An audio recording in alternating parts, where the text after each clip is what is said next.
College football has changed so much in the last 10 to 15 years, but what if it changed every single season?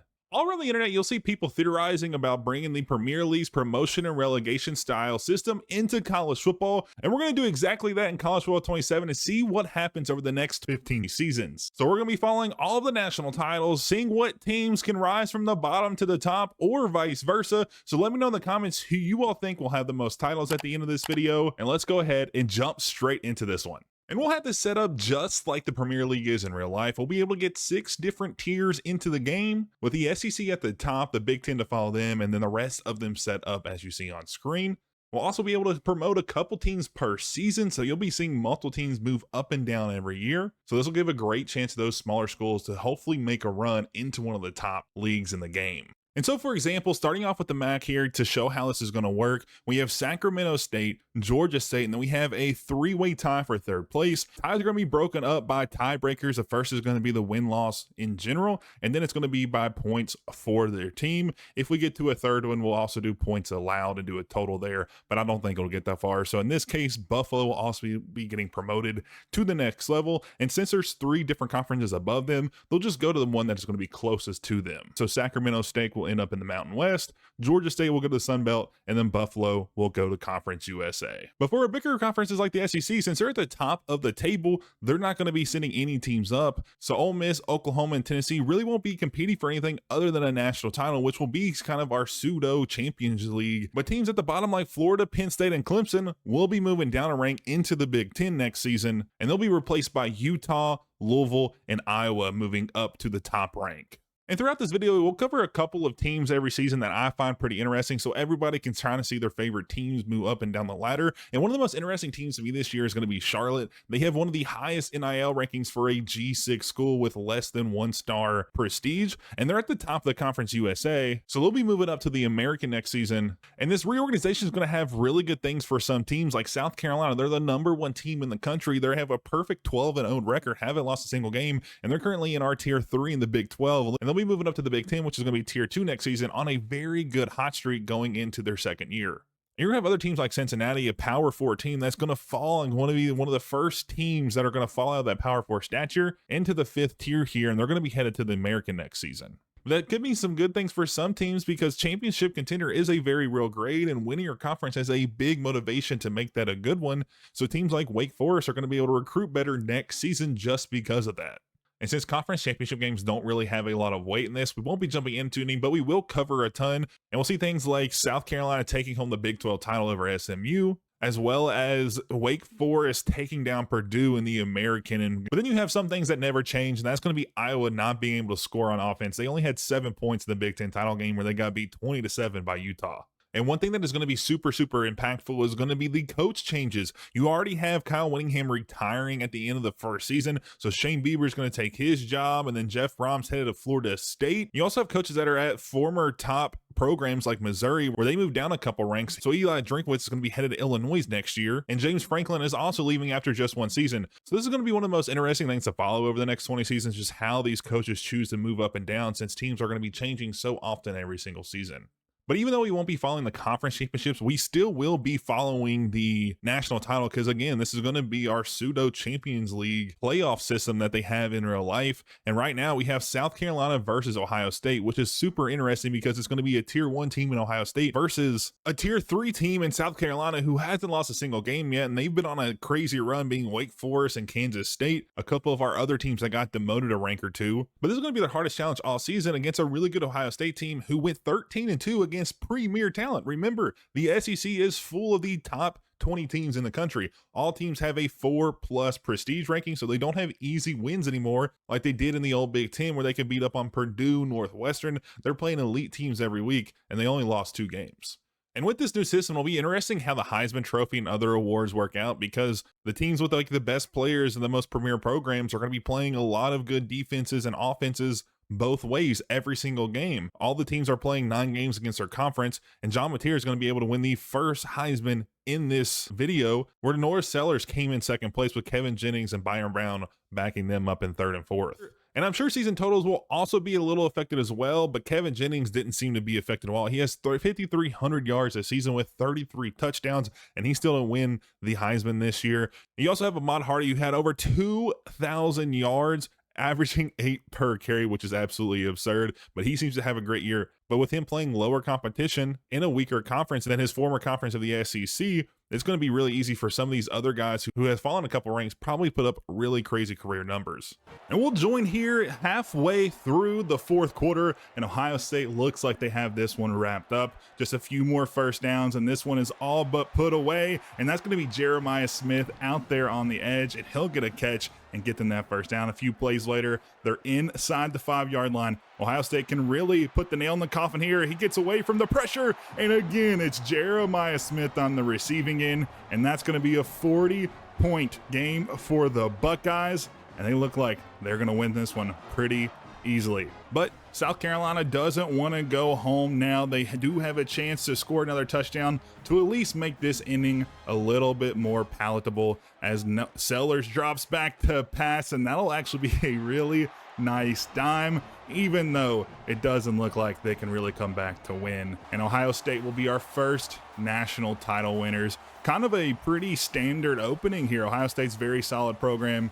Would be a pretty easy prediction there, but will things change going into, year 10 or year 15? Can they keep this success going? And Ohio State will be your very first national title winner, taking down South Carolina. They went on a 27-point run in the first half, but the Gamecocks did come back in the second half and answer with 14 unanswered, but they just didn't have enough in the tank to get them over the finish line.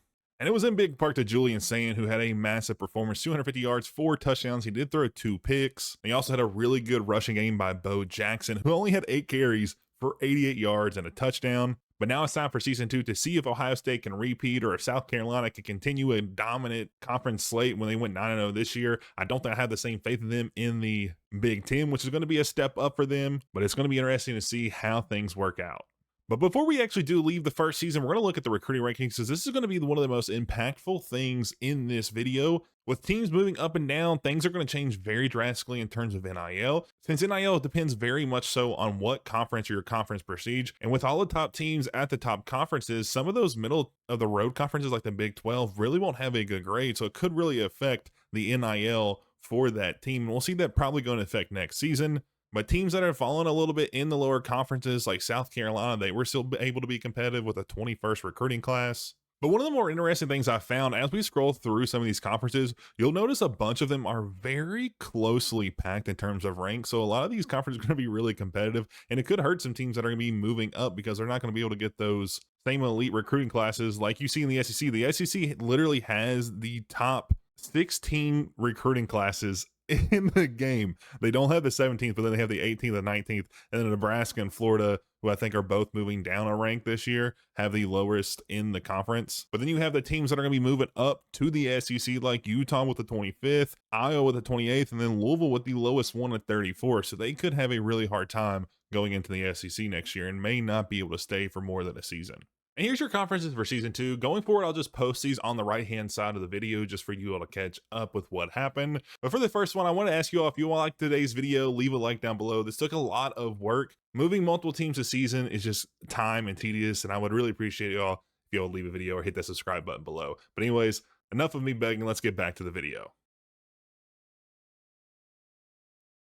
And season 2 was just as interesting as season 1. Miami takes the crown in the SEC as the best team in that conference, although they were tied with 3 other schools in Tennessee, Oregon, and Georgia. If you look at the points for, Tennessee had 507, which is definitely for first place here. But looking at the teams that are actually going to be moving, Indiana, BYU, and Utah. Utah just got promoted last season, so they'll be back down to the Big Ten for next year. But a handful of teams barely missed the cutoff. Texas, LSU, USC, Iowa, and Louisville, who both moved up with Utah last year, will be in the SEC for at least one more season. And then Ohio State, who just won the national title, went 4-4 this season in the conference and 8-4 overall, which isn't going to be good enough to get them into the playoffs, so they're not going to be able to repeat. But then South Carolina earns another promotion this season. They have 2 in a row so far, so they'll be up to the SEC next year, along with Florida and Penn State, who were both knocked down a rung last season, so they'll be back in the SEC. But this year, Cal, Arizona, and Duke, who went 0-8 in the conference, will be moving down a rank.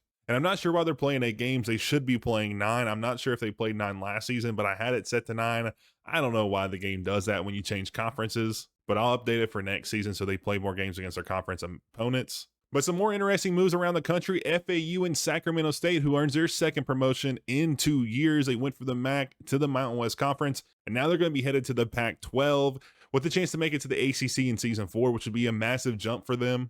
But then you have Appalachia State, who went 7-1, and they're ranked top 12 in the country in the Pac-12, so they'll be moving up to the ACC next season. They're going to be one of our first G6 schools to do that, but they're going to be followed by Central Michigan, so they're not going to be alone in that category. But the ACC has 2 teams that got 2 promotions in 2 years as well. You got Wake Forest at the top of the conference, but UNLV also gets that promotion as well, and they'll be moving up to the Big 12, and they're going to be our highest ranked G6 team right now. And what I just realized is the ACC sends 4 different teams up a rank, so UConn also earns their second promotion in 2 years. They broke the tiebreaker with 392 points for their team this year, and they're going to move up over UNC, who went 24th in the country with an 8-4 record, but they won't be seeing a promotion. But not everything can be good news. Iowa State's going to be one of our first power schools to fall down below the P4. They're going to be headed to the Pac-12 next year, which isn't a bad conference necessarily, but it's not in that P4 rank, especially now when we have all the top teams in the top 2 or 3 conferences. And then Purdue narrowly misses the promotion into the ACC. They get beat out by North Dakota State on points, so they'll be stuck in the American for another season. And somehow I completely avoid the Big 12 when talking over the conferences, but Boise State gets their promotion into the Big 10 next year, which is going to be really interesting, especially since they went 8-0 in the Big 12 conference. Mississippi State also earns their second promotion in a row. But the teams at the bottom of this conference are going to be Illinois, who fell last season. They'll fall again. Virginia Tech, who just lost their head coach in James Franklin, they're going to fall another rank. So they're not going to have probably any good head coaches or recruits in the next couple years. But they'll also be going down with their rival in Virginia. And Boston College will be the 4th team here, since the Big 12 sends 4 teams down, with only able to score 215 points this season, which is just terrible. And here's how the conference title games worked out. Let me know in the comments if you all think I should have done something a little differently here. I may redo this video later into the season, and we may do it a little bit differently. And let me know if you think I should keep the conference championships the way they are, where they don't really matter that much, or make them matter with a system where if you win your conference title, you're not able to get demoted the next season. That could be a big benefit for some teams, especially those smaller schools, keeping them from just flip-flopping back and forth, and give them a little bit of a cushion to be able to build a little bit better of a program and continue to push up the ladder. But let's go ahead and see who's going to win this second national title. And for our second national title matchup, we'll have Washington versus Ole Miss, which is funny because both of these teams tied for 5th in the SEC for Ole Miss, and then 5th in the Big 10 for Washington. Not really sure how they worked it out to get to the 3rd and 4th seeds in the college football playoff, because legitimately there were 4 other teams ranked higher than them in the conference. I guess they had a better overall record. They were both, I think, 5-3 in their conference. So outside of that, they were 4-0, I think. But this is going to be an interesting matchup. It's tier 1 versus tier 2, not like last year where we saw South Carolina, who almost made the run again, coming from the tier, I think, 3 or 4 rank. So it looks like the performance in the college football playoff may be consolidating to the top 2 conferences. And national title 2 will be another routing, 24-0. Ole Miss isn't even going to call their last couple timeouts because there's really no chance for them to come back here. Washington just absolutely decimated them on both sides of the ball, even though Ole Miss does get a nice little scramble here at the end, but it's too little, too late. And this was a one-sided affair. Washington takes them down 24-0. Not really much to show from it. Ole Miss just wasn't able to get anything up on the board. The pass game on both sides was pretty abysmal. Deuce Knight only had 76 yards, whereas Damon Williams Jr. had 105. He did have a 71% completion, but just wasn't really able to get anything on. The defenses were definitely stellar in this one, but Washington had the edge, and they win our second national title.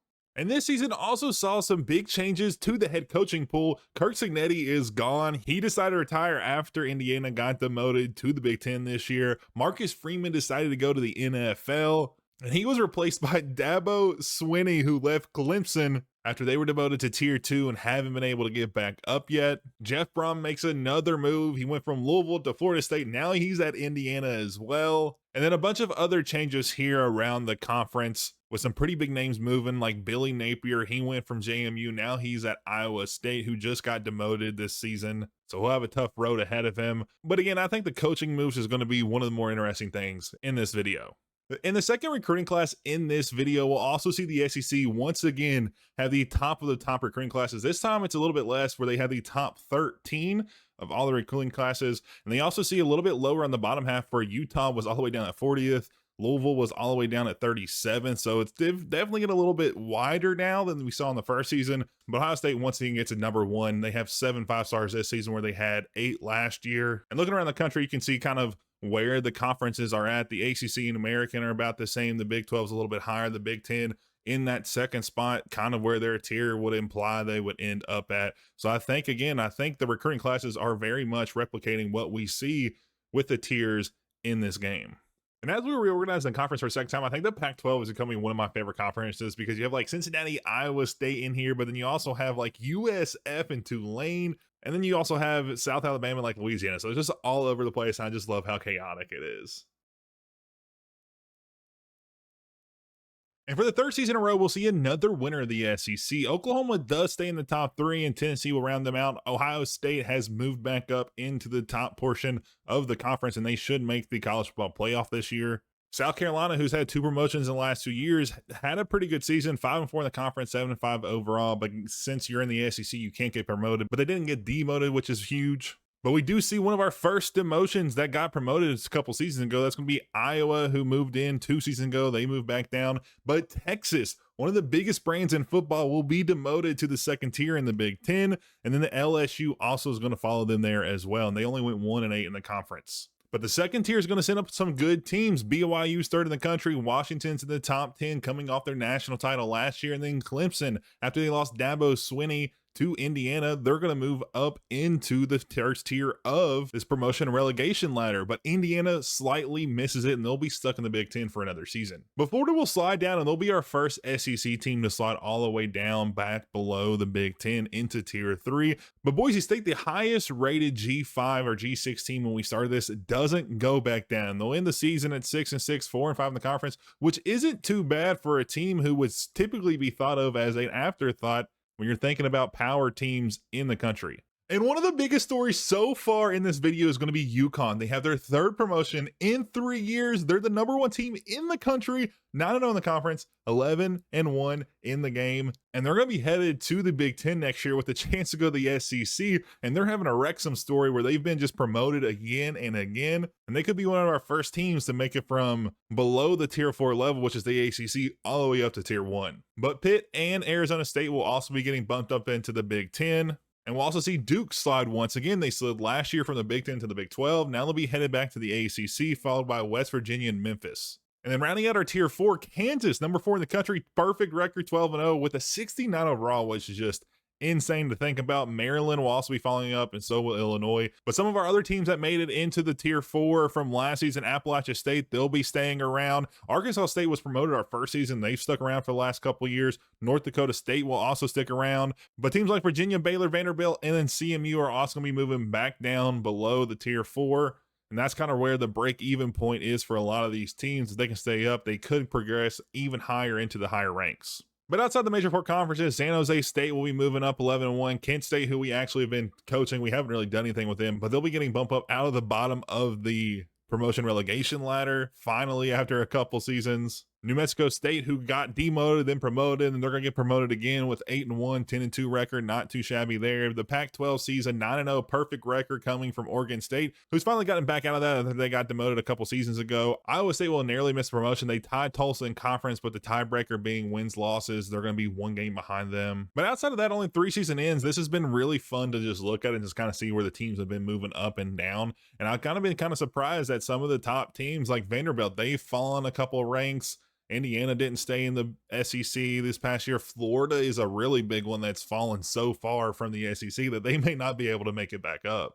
And I'm glad he added this feature, the Heisman Trophy history, because I completely forgot to do that last year. But Bryce Underwood, transferred to Tennessee, which I think he is like the most transfer quarterback in the game. There's like memes on Twitter about it, but he transferred to Tennessee and then won the Heisman with him this season, or that past season. But I won't forget this season, Keyshawn Henderson, I think that's how you pronounce his name, will win the Heisman. I think he's in the game. He's a junior, so he might not be. Jonas Williams comes in second place. Keelan Russell, which I know is a real player, he comes in third. And then Kamario Taylor comes in fourth for Mississippi State. And now we're cooking with gasoline because BYU and UConn match up in the title game. BYU has a chance to make one of the most crazy runs after getting 2 promotions, getting a third this year, and then running all the way to the national title game. And not only securing them that spot in the Big Ten next year, but also just getting them a title as well. BYU is also in that tier 2 in the Big Ten. And you also have New Mexico State, which is in tier 5 this season, which is just crazy. And you also have Maryland, who's in tier 4 in the ACC, make a run, and they almost beat UConn.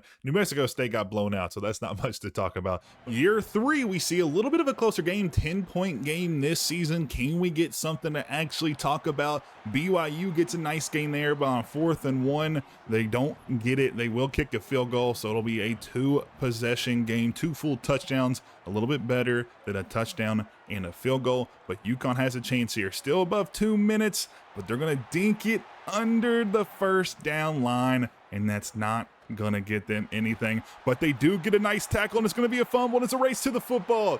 But BYU picks it up, and that is going to pretty much secure them the win. I don't think they're going to have a chance to come back here with a minute left, down 13. But this is a deep one over the top of the shoulder. It was just a little bit short. If that was a little bit longer, that could have been a really clutch touchdown. But they do get out of bounds, so it'll stop the clock. 50 seconds now under pressure, and he's sacked for a loss of 13, something you never want to see. Few plays later, 4th and 9, still nearing in on 20-second mark. I don't think they have enough time, but can they get something, at least a first down?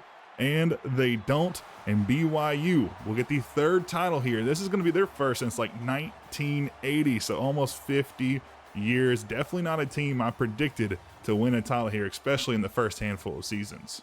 And this is our closest national title yet. It felt a lot closer than it was. It was 16-3, a low scoring one for sure. But looking at the stats, passing for UConn wasn't too terrible. Almost 200 yards, wasn't the greatest performance in the world. BYU had a miserable passing performance, 75 yards, only a 28% completion rating. And on the ground, they weren't good either. I'm not sure how they were able to really just completely stop UConn, but the run game was abysmal. Negative 24 yards for their quarterback.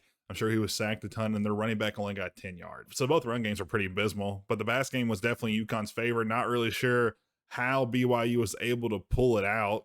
But yeah, this has been a tough watch if we watch the full game. But we've had 3 different title winners in 3 seasons. I'm curious if the 4th season will bring the same. And the staff moves this season are absolutely insane. Dabo Swinney gets fired from Notre Dame, and he moves to Ohio State. Ryan Day leaves Ohio State and moves to Notre Dame. I just don't understand the logic there. There isn't any logic there. And the Steve Sarkisian goes from Texas to Oregon. He got fired. But then Dan Lanning goes from Oregon to Texas. So just a ton of flip-flopping. And you also see Mike Norvell go from SMU to West Virginia. And those are pretty much all the big name ones. Oh, Scatterfield goes from Tulane to Virginia. But just those 4 switches are absolutely hilarious. I feel like that happened a lot last year as well. And for our 3rd recruiting class, SEC is going to have the top 14 teams this time. They bounce around from like 13 to 17. So they're still going to have the best of the best here. But Louisville once again drops a ton. They're down to 44th in the country. They were hovering around 37th the last 2 seasons. Now they dropped all the way down to 44th.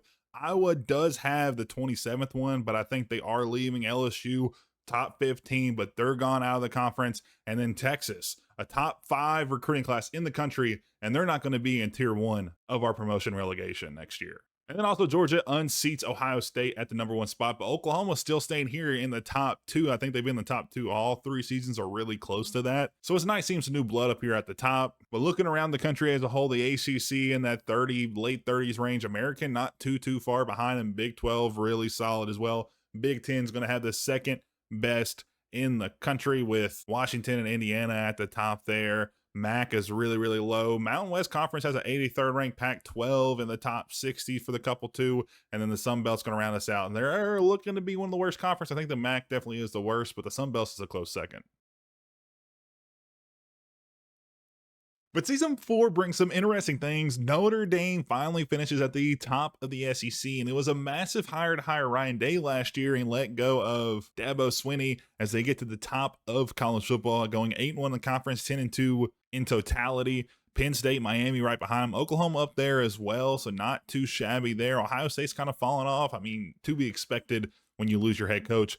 Georgia, though, with the #1 class, narrowly misses demotion. They are one spot out of it, but South Carolina, who was just in a national title a few seasons ago, Louisville, and UCLA, who just got the promotion 2 seasons ago, I believe, will all be moving down at 2-7 in the conference. And once again, UConn has made another promotion. That's 4 promotions, 4 years. They made a national title game. They're #2 in the country, 11-1, and then 8-1 in the conference. And this is one of the craziest runs I've seen. They started out in the American Conference, which is in the Tier 5, and they are now going to be in the SEC Tier 1 next season. Just a crazy run. Colorado also gets a promotion to the SEC, and Indiana makes a return back after a couple years missing it. But we'll also see Florida State not make it back up, even though they're a top 5 team in the country. They just didn't have the points. They got beat by 90 points to Indiana. And then Texas also tied there at 6-3. They just didn't have the record. They lost the tiebreaker there, but they're not going to make it back to the SEC after losing it last year. Boise State also here after making a promotion a few seasons ago. Kentucky once again stays in the Big Ten. They've been kind of hovering around the middle pack. They're moving slowly down the rank, but they do keep away from demotion. But Mississippi State, TCU,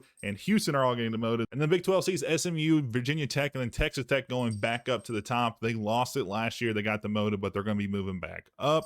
And then Florida, oh my goodness, UConn is having a crazy run, but Florida keeps slipping. They're going to be moving down once again. They just got demoted last season from the Big 10 to the Big 12, and now they're moving down to the ACC, which is going to be in our Tier 4. NC State and Wisconsin are going to be following there. And then for our last power conference, North Carolina gets a promotion, winning the ACC. West Virginia and Old Dominion. Old Dominion's also makes some crazy run. Not as crazy as UConn's, but they're making some progress. And they beat out some top teams in the country. Stanford, Memphis, and Boston College won't be making the promotion this season. North Dakota State still hovering around. ULV got demoted last year. They're still there. App State also hanging around the top 4, even though they're not power teams in real life. And then Duke and Syracuse went a perfect 0-9, and they're going to be demoted into either the American or the Pac-12. And then Arkansas State will follow them there, as well as Oregon State too, who just got promoted up, I think, last season or the year before. And one of the teams that we were following earlier in this is Charlotte. They just haven't really made any noise. They've kind of just been hanging around the American for a while.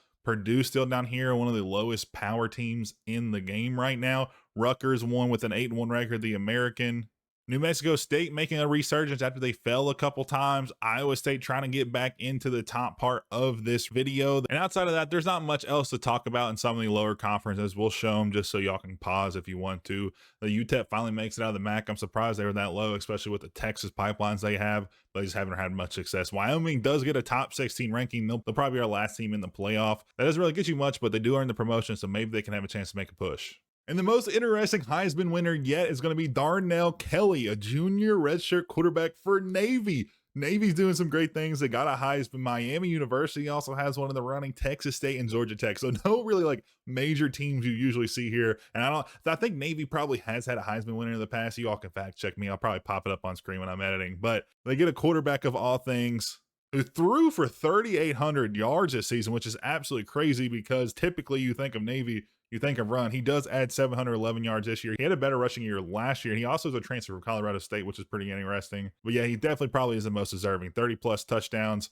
Absolutely crazy. Also has a pure runner throwing 3,800 yards, which is wild. And I haven't done this in a few years. I completely forgot. But looking at the top players in the country, you have another SMU player. Kevin Jennings was it a couple years ago. Obviously, the guys aren't real, so you probably, nobody's going to know who they are. But just to give you all a little bit more depth, Jameer Yates, another big time rusher, not as good as a couple seasons ago when we saw Henry or Hardy run for 2,000 yards, which is absolutely crazy. And a couple more players getting pretty impressive receiving stats. But now it's on to the national title game. And unfortunately, UConn couldn't make their back-to-back appearance in the title game. But Indiana makes a return after the Kurt Cignetti years. They are back in the title game. They're going to be taking on Colorado this time. Both have pretty good records. Nobody's undefeated. But looking all around the rest of it, you don't see a ton of the big names like Ohio State, Texas, Georgia. They're not here. But you still have some bigger brands like Florida State, Oklahoma, Clemson still in the playoff run. They just didn't make a run for it. It's going to be Indiana versus Colorado this time. And season 4 is going to start with another blowout. I'm just wanting us to have a close game at some point, but Indiana is in the red zone. They still do have a little under 3 minutes, and they'll get their first touchdown of the game here. So it's going to maybe possibly be a late comeback here by the Hoosiers, but Colorado, they do have the ball on the 30 or near the 30. If they get this first down, it's going to be oh my goodness, an interception. It wasn't a stop, it was an interception, and he's going to get all the way back across the 50. And this is going to set up Indiana perfectly. And can Indiana come back from a 3-touchdown deficit in under 3 minutes? That would be such an crazy comeback. Now Indiana has it inside the red zone again. Only a minute 50 left on the clock though, and that's going to be incomplete. I thought they had a chance to get the first down, but 3rd and 6, they still have at least 2 possessions. It's 4th down territory, and that's going to be an open man over there, the touchdown. Oh my God, it's a touchdown. And this is going to be a 1-score game with over a minute and a half, and Indiana has both of their timeouts. They could reasonably come back, but they're going to try this onside kick, and they won't get this one, and Colorado's going to have it. But if they can get a stop like they did last time, or an interception, it's going to be a crazy turn of events, but it's going to be a cornerback keeper, and he's gone, and it's a touchdown. What a way to ice the game, sweet wine. Oh my goodness. The read option up the middle for 40 yards will put Colorado up 2 scores. But Indiana still kicking. They're still pushing the ball down the field with 40 seconds left. And this is another touchdown. Oh my goodness. Indiana's not done yet. They're still back within 1 score, even after that. And they're going for the win here. Oh my God, they're going for 2 points. And that's a wide open tight end. And he's going to get in. If Indiana can get the ball back and score a touchdown, they can win the game. They're going to go with another onside kick. This one, same exact way. That one got a little higher. Thought they might have had a chance to force a fumble, but Indiana just couldn't finish it. It's just crazy. 28 or 29 points scored within 3 minutes of the ending of the game. I thought Indiana was going to be able to pull a crazy comeback in this one. What a crazy game there. Colorado was up 21-0 headed in the 4th quarter, and they almost came back and won. It was absolutely insane. That run there by Sweetwine at the end was crazy. Definitely a cherry on top. He had 161 yards passing, but rushing was really kind of where he had it. I mean, he only had 51 yards. That 1 touchdown was killer. Put them over the top. Rushing game for Indiana wasn't too crazy. Passing wasn't either. We're seeing a lot of low stats, I feel like, in passing in simulation. Not sure if that was the case last year, but definitely 27, it's a lot lower. And before we head to the next season, we'll see some more coach moves. John Summerall goes from Florida to Auburn after he was fired. Ryan Silverfield makes it all the way to Florida from Arkansas. Alex Golesh goes from Auburn to Mississippi State after he got fired. Jeff Levy goes to TCU. So a lot more moves this season, I feel like, than we saw last year. And then I'm not really sure about a lot of these other guys, but just to give you all a little info here, this is kind of the moves we've seen.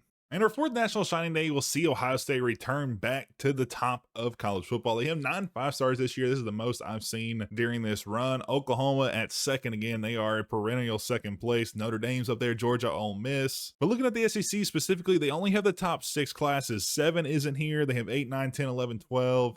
All the way down to 17. So I'm interested to see who is the 7th class. I would assume it's in the Big Ten. Texas, after falling down a rung and not getting their promotion, first time a team has been in like the top 15 that wasn't in the SEC, which is absolutely crazy. Auburn's there as well. Arizona State, Indiana right behind them, who just went to the national title game. The Big 12 has a top 20 class in Georgia Tech. Florida's right there in the top 30. SMU in the top 30 as well. And then North Carolina, Stanford, Boston College leads the ACC. And a couple other ones down here. American has almost a top 50. Pac-12, not as close as the American. The American looks a little bit better. Sunbelt has a top 67 class in Miami, which is improving 81 and 99 from USF. Mountain West Conference has 3 top 100, which is a little bit improvement. The MAC doesn't see a top 100 this season. And then Conference USA has probably the best of the bottom tiers, 59, 78, 82, 90, 93, 96, 98. So a lot of their teams in the top 100. And one thing I haven't done a great job of is giving you all an update on kind of what recruits are getting recruited. Obviously, we're going over the top classes and such, but we're going to be going over the top recruits and just give you all an idea of kind of who got recruited around the country. So y'all can have an idea of like players winning Heisman later in this video, because they're definitely not going to be real life players after this season. So you already know kind of where everything landed, but you'll also kind of see kind of the top players in the country being recruited right now. And this season, interesting enough, Boise State has the highest 4-star quarterback in the country. Brian Canaday is going to be a killer player for them. I'm sure he'll probably likely start very, very soon. And then even looking at the transfers, you see Alabama still Tennessee's top wide receiver in the portal for nearly 600 NIL at 6'6". He's absolutely crazy. And then you see Tony Atwell stay at Texas, even though he went to the portal. I guess nobody was offering him enough money. Texas retained 2 of their top players, but you can see Tennessee losing another top guy on their right edge. Georgia also struggling here as they lost a player to Penn State. So we're just going to like scroll through these and talk over something just so y'all can have an idea of how players move around the country. But one thing to note, the number 14 player in the transfer class, Ahmed Mentor, just isn't going to be on a team next year. This is something EA needs to fix. There's no reason a 4-star transfer, even if they're asking for 370 NIL, I feel like if they don't get it, they should reevaluate and lower it maybe in week 4 or week 3 and just continue to lower it, or take a really cheap deal with a smaller school just so you don't lose one of the top players in the country. And now that we're 4 seasons through this, it's starting to shape up a lot more than it has been. And I'm going to point out a couple things that are massive. Virginia has dropped 3 straight times, and they're probably one of the, I guess, quote unquote, best teams in the lower ranks. They're in the Conference USA, but their prestige has dropped all the way to a 2-star. Whereas you have a team like UConn, who started out probably around a 2-star, now all the way up to a 4-star and firmly in the SEC with a chance to win their first national title when they've almost had back-to-back appearances the last 2 seasons. And other teams like the Florida Gators have dropped 3 of the 4 years, but they still have maintained a 3-star prestige level, so they're still able to get recruits. They just haven't been able to perform on the field, but they're still going to be the highest rated team in the ACC by a pretty wide margin against most teams, so they should have a pretty easy slate. But again, they just haven't been able to perform. And then finally, you have a team like Arizona, who hasn't really done anything. They haven't moved up, they haven't moved down, but they've maintained a 2-star prestige and stayed in the Big 12 basically this whole time. And I just think that's one of the most crazy things. Typically, what we've seen in other things, like even if you're really good, you're still going to fall sometimes just by how you get the luck of the draw. And they've been very lucky, and just even though they've been putting weak team after weak team on the field every season. And for season 5, we'll start going through these a little bit quicker, but USC is going to finish at the top of the SEC. And I think this is the first time that the SEC's top team is going to be ranked number 1 in the country. Oklahoma, Indiana behind them. Indiana just got promoted last year, so that was pretty interesting. But UConn drops. They went 0-9 in the conference, and they will drop out of the SEC. It's their first demotion. They went on a 4-season streak of getting promoted, and this is the first time they weren't able to do it. And they were also almost in the championship game last year, and the year before that, they did make the national title game. Clemson and Penn State will follow them down. Penn State barely misses the cutoff by 3 points to Notre Dame. And then in the Big Ten, Texas, a perfect 9-0 season in the conference, finally makes it back up to the SEC. Arkansas and Texas Tech will also follow them up. Boise State still strong here in the Big Ten, hasn't made many moves. LSU still down there as well. Kentucky, once again, narrowly missing that cutoff at 6-6, 1 win above SMU when they had the same tie for conference record. So SMU, South Carolina, and Virginia Tech will be going back down where Virginia Tech got promoted last season. They're pretty much just flip-flopping back and forth. And then in the Big 12, Kansas State, Stanford, and Illinois, who had the best overall record, is going to be moving up as well. ODU, who's made a good run as well, won't get a promotion this season, but they will stay in the conference. They won't get demoted. California, North Carolina, UCF, and Houston, who's all the way up here. I almost missed them. They'll be moving down to the ACC. And they'll be replaced by UNLV, Oklahoma State, and finally, Florida makes a move up. They have been falling like a rock, and they will finally make it back up into the Big 12. And the last team to follow him is going to be Tulsa, who had the point differential by 8 points over Wisconsin, and they'll be headed up a rank. And then in some of our lower conferences, Washington State had a perfect 9-0 record.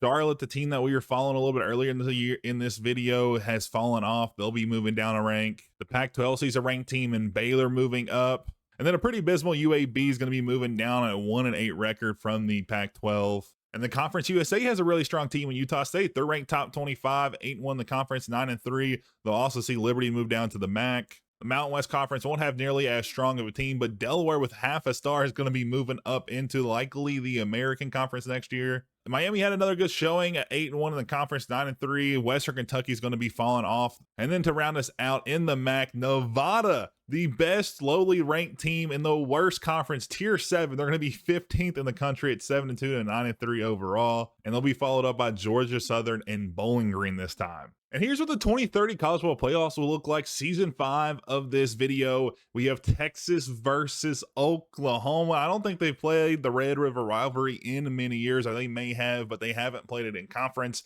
and they're going to get it for a national title game. And it's going to be another tier 1 versus tier 2. Oklahoma in the SEC, Texas in the Big Ten, where Texas is going to be moving up next season. USC also in the SEC, Nebraska, I think in the Big Ten. I'm not 100% positive on that. I haven't really noticed, and they haven't moved much. I would assume they are in the Big Ten. And then we also see Navy, a team that's been up and down and all around. Georgia Tech here as well. UNLV, who's been making a really good push up the ladder. Arkansas also in there. Indiana had a top 4 seed, but wasn't able to do anything with it. Same thing with Kansas State. And the Heisman winner this year is going to be from Oklahoma State, and they didn't even make the college football playoff. A 92 overall quarterback, Derek Lincoln from Oklahoma, is going to be in second place, and he'll be playing for a national title, so they may rethink that if they were able to watch that game. And then Kansas State's Jorge Curl didn't even get them out of their first game. And then Texas A&M has Noah Grubbs as a 4th and final Heisman finalist. And this year looks to be like the year of mid-tier quarterbacks, because a lot of these guys aren't even in the playoffs, probably aren't even in the top of the ladder in terms of team-wise. Oklahoma State has the 7th best quarterback by total yards, just over 4,000. You also got some other big names here as well. And then Oklahoma, Derek Lincoln comes in with 3,900. He'll be able to add more to that and probably break 4,000 this season in the title game. And on the rushing side of things, we have another rusher who went around 1,600 yards. We still haven't seen a guy get like 2,000 like Hardy did the very first season, which was just an insane year. And then we have Tony Katula, who had 105 receptions, which is absolutely crazy, for 1,500 yards in the receiving department. And I realized I didn't go over any of the other teams at the top here, so we'll go over them for a couple brief seconds. Kentucky has a top 10 rusher and star here. And then the same thing for passing. You got BYU up there, which is pretty interesting. The Delaware has a really nice wide receiver as well. And the final thing before we get into actual title game, we have Georgia losing Kirby Smart to Alabama, where he coached so many years under Nick Saban. He'll be returning home in a sense. Kenny Dillingham moves back to Arizona State after he was fired from Michigan State, which is just hilarious. Kalen DeBoer gets fired from Alabama, moves to LSU, which means Lane Kiffin got kicked out from LSU and is now to Georgia. So they just did like a little triangle swap between the 3 teams. It was absolutely hilarious. James Franklin gets fired, but doesn't find a new school this time. He's been moving around a ton in this dynasty. And then Greg Schiano, who's a real life coach, was at Cincinnati. Now he's at Wake Forest, which he moved up a rung, or into a team that's ranked really highly, at least for right now. And we also see Billy Napier lose his job at Iowa State and not find another one. So that was pretty funny as well. He's been moving around a ton. And then Dan Mullen's going to be the last one we look at. He's going from UNLV to California to hopefully push him up a couple more slots on the ladder. And I almost forgot, Dan Lanning is the new coach of Texas. I think he just moved a season or 2 ago. So Texas had a really big hire there, as they're going to be in the national title game playing for their first title since like 2008. And for season 5, we have another close one, another 10-point game. Oklahoma does have the ball. The little fake handoff gets them the first down. So Texas is probably going to have to burn a couple timeouts, but it's on another 3rd and short. Can Texas get a stop? That's going to be across the middle. It's going to be broken up. So Texas has the chance to go down the field and get within 1 score. They held them to a field goal. 20-7 game now. A Texas or 2 touchdowns could win it for them, and that's going to be a deep one. And that's going to be broken up. A risky play there to go for that on 3rd and 9. Now it's 4th and 9. This is for all the marbles. Maybe not. They may still have some time. But across the middle, and this is going to be an interception. And that's going to get Indiana or Oklahoma right outside the red zone, and a touchdown by the Sooners could put this one away, and they'll keep the ball. Thought there was going to be some more time, but Texas just couldn't get it back, and Oklahoma will be our 5th champion in 5 seasons. So I'm interested to see if we're going to continue the trend of a new champion every single year. And with 5 years over now, we're going to recap the last 5 seasons. We'll do this every 5 seasons going forward to the end of the video. At first, we're going to look at the most promotions, relegations, and biggest movers, which just means teams that have moved the most in each of the seasons. UConn is going to be in the sole spot for most promotions. They had 4 in a row there, and they got all the way up to the SEC before they got demoted this past season. Most relegation is going to be a 2-way tie between San Jose State and Duke. and they just haven't had a good run of it as of late. And then biggest mover is going to be a three-way tie with San Jose State, UConn, and Navy. Navy has been moving every single season, given they moved up and down. They haven't just moved one way, but I'm sure they would love to stay at least in one conference for one season. They've moved every single season so far. And we also can see the team titles and the years they've won. We'll keep track of that. And we see now that there have been 5 different winners in 5 years, which is just a crazy and absurd. And lastly, we can see the conference breakdown, and from there you can see the college football playoff appearances, national titles won by the conference, what teams won it in that conference. So if the team moves up and down and wins it in different conferences, that'll be interesting to see. And then the years that they won, you can see that the Big Ten Tier 2 had a three-peat from 28 to 30, which is crazy, before OU was able to get back on top this past season. And then another interesting thing is that there have been 5 appearances below the Power 4, which is going to be 1 per season, which is going to be that 5th auto bid. 2 times it's been done by the Mountain West Conference, and then 3 times it's been done by the American, which is pretty interesting. I figured that it would be at least spread out a little bit. It looks like at least for a little bit of the time that is going to consolidate just between those 2 conferences for now. And then one last thing, we'll show the tracking of the last 5 years that we just went through. So it'll be a good way to track kind of how teams move throughout. You can see UConn moving up 4 times before they moved down this past season. You can also see Florida moving down like 3 or 4 of these seasons, which is crazy. Since they're at the top of the ladder to start this out, this will be a good way to keep track of it throughout the dynasty. And then our last thing for our 5th season, we can see Oklahoma finally gets that number 1 spot in recruiting. They've been at number 2, I think, pretty much this whole dynasty run. Alabama 2nd place, Ole Miss there in 3rd, Georgia and Notre Dame to round out the top 5. And it's going to be interesting because Notre Dame just got demoted, so they'll be in the Big Ten next season in Tier 2. And the streak continues where the top teams are all going to be in the SEC, given that the 7th team is going to be in the Big Ten, it looks like. And that'll be Texas again. They'll be returning back to the SEC this year. So they'll have a pretty decent roster ahead of them with 3 5-stars, 14 4-stars. And then the Big 12 was led by Stanford, which is a team that was historically great, but hasn't really been that good in recent years. And then to round out the Power 5 is going to be Florida, who finally gets their first promotion after falling so many years. They'll be back in the Big 12, looking to make a return into the Big 10 then following season. And here's some of the smaller conferences. You have the American there. You got the Pac-12 behind them, which seems a little bit lower. Mountain West Conference, which has been the best of Tier 6. Conference USA, which has a team nearly in the top 50. They're looking to be pushing for a playoff run next year, possibly. And then Miami, Ohio, nearly a top 60 team. And then finally, we have the MAC, who actually does have a top 100 team this time, which hasn't been the case every single year. And looking at the top prospects, it's easy to see why Oklahoma had the number 1 class. They had the 2 of the top 5, and I think 3 of the top 10. Ole Miss also had 2 of the top 10. So it's going to be a really good year in the SEC, which a ton of these players, I think all of these like top 30 players are going to be in the SEC. Last year, Boise State was able to get a 4-star pretty highly rated, but I don't think another team's going to have that this season. But looking at the transfers, Georgia's going to lose 2 players, a quarterback and a cornerback, the top 2 players in the portal, and they're going to be following Kirby to Alabama when he just got that new job. Notre Dame also loses a player up there. Texas also gets another big signing, but the one team you don't see up here is Oklahoma. They finally have somebody at 15th and 16th, but they didn't have any of the top guys go, so that's going to be good for them, and they could have a chance to repeat next season. And season 6 will start off with another SEC team finishing at the top of the rankings, number 1. This time it's going to be Michigan, followed by Indiana and Colorado, who just won a national title a few seasons ago. And if Michigan can win it, it's going to be our 6th national title winner in 6 years, which is going to be absolutely crazy. Texas stays up after they just got promoted this past season.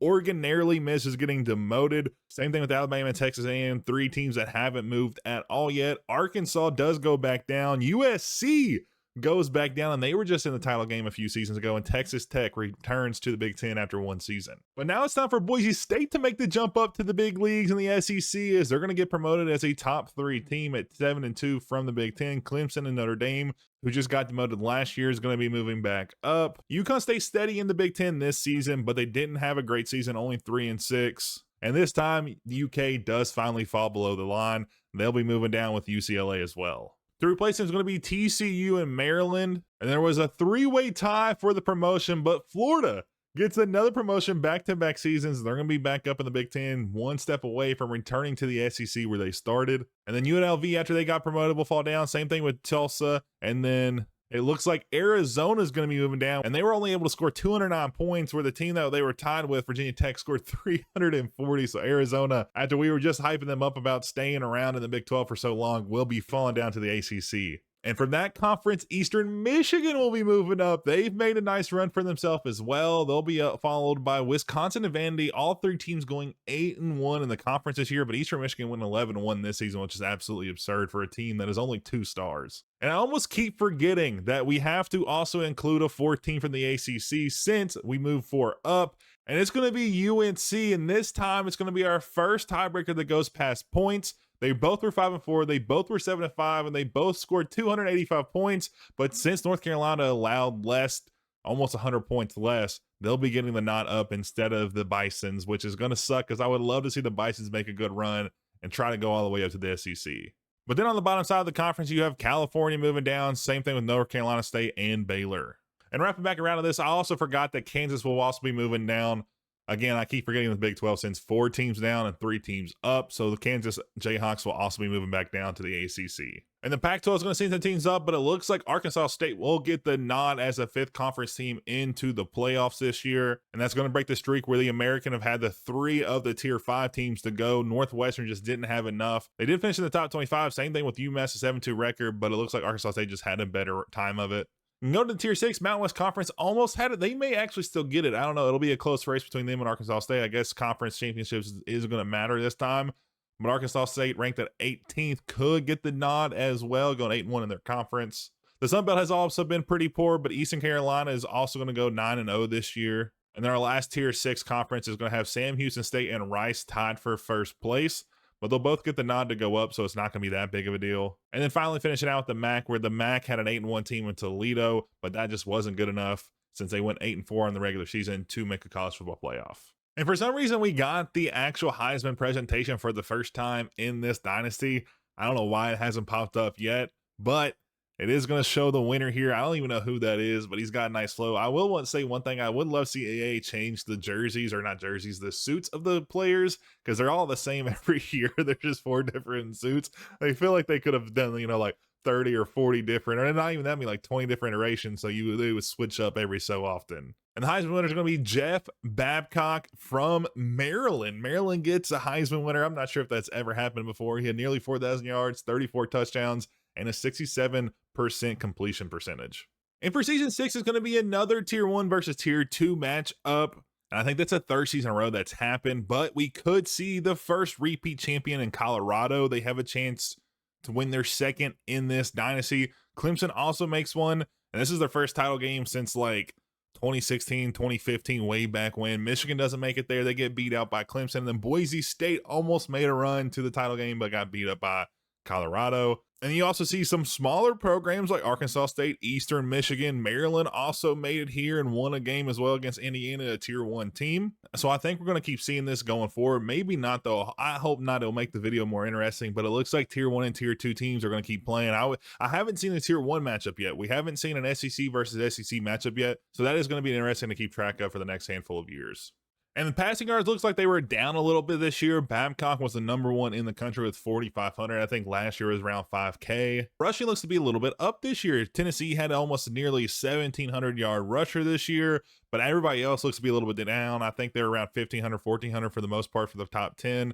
And then receiving seems at nearly 1,600 yards. Could have been higher if they made the title game, but they didn't. I don't see Colorado or Clemson's players up here, so that's interesting. I guess they just won by committee more often than not. And then the last thing before we get into the title game, we have some more movement in the coaching world. Dabo Swinney is on the move once again, going from Ohio State to Texas A&M this time. And then Mike Elka, who was at Texas A&M, got fired, and he's moving to Miami. And then we have a couple more down here. We have Jed Fish go to North Carolina State after getting fired. But Luke Fickell will be headed to UConn coming from Kansas. He wasn't fired, but it looks like everybody else was around here.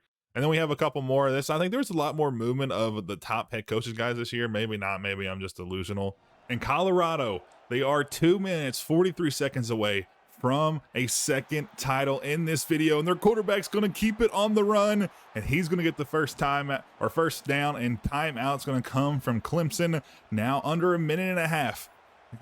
Colorado still has the ball. A little fake pass up top, broken up, and it's going to be 4th and 8. They'll have to punt it away, and with how punting works in this game, they punted it like 70-something yards, and what a catch by Clemson.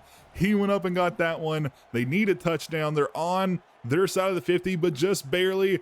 And Clemson drops back to pass. He's hit as he's thrown, and it's going to be 4th and 6. 18 seconds left. Do the Tigers have what it takes to get down the field in 18 seconds? No timeouts. They need to be throwing towards the sideline.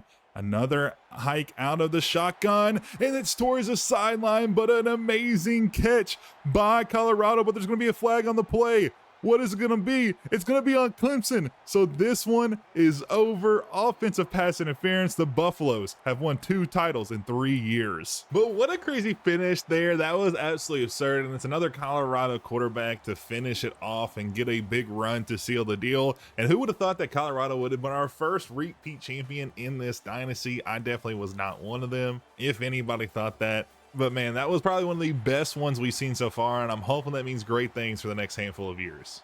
And looking at the top classes, Oklahoma will go back to back at number 1. They've had only 1s or 2s in top classes in the past couple years. You got Michigan, Texas, pretty obvious standard SEC opening. But then you have Colorado down here, fresh off a national title. They'll be in 13th place, so they're going to be looking to keep pushing it. And then you have the teams like Texas Tech and Arkansas, who's going to be falling down a rung. They're going to be in the top 35 as well, so they'll still have a pretty good team. Even Texas Tech only signed 16 players. The only team inside the top 10 to not be in the SEC is going to be Notre Dame, but they're going to be moving back up next year. But Notre Dame's such a solid powerhouse, it makes sense that they're going to be recruiting well regardless of where they're at. I mean, they were independent for so many years. LSU in the top 20, Utah as well. But even UConn with the top 50 class. But Illinois, who had a top 20 finish this year, is going to be 132nd. And it's mostly because they didn't sign anybody. They only had 6 signees.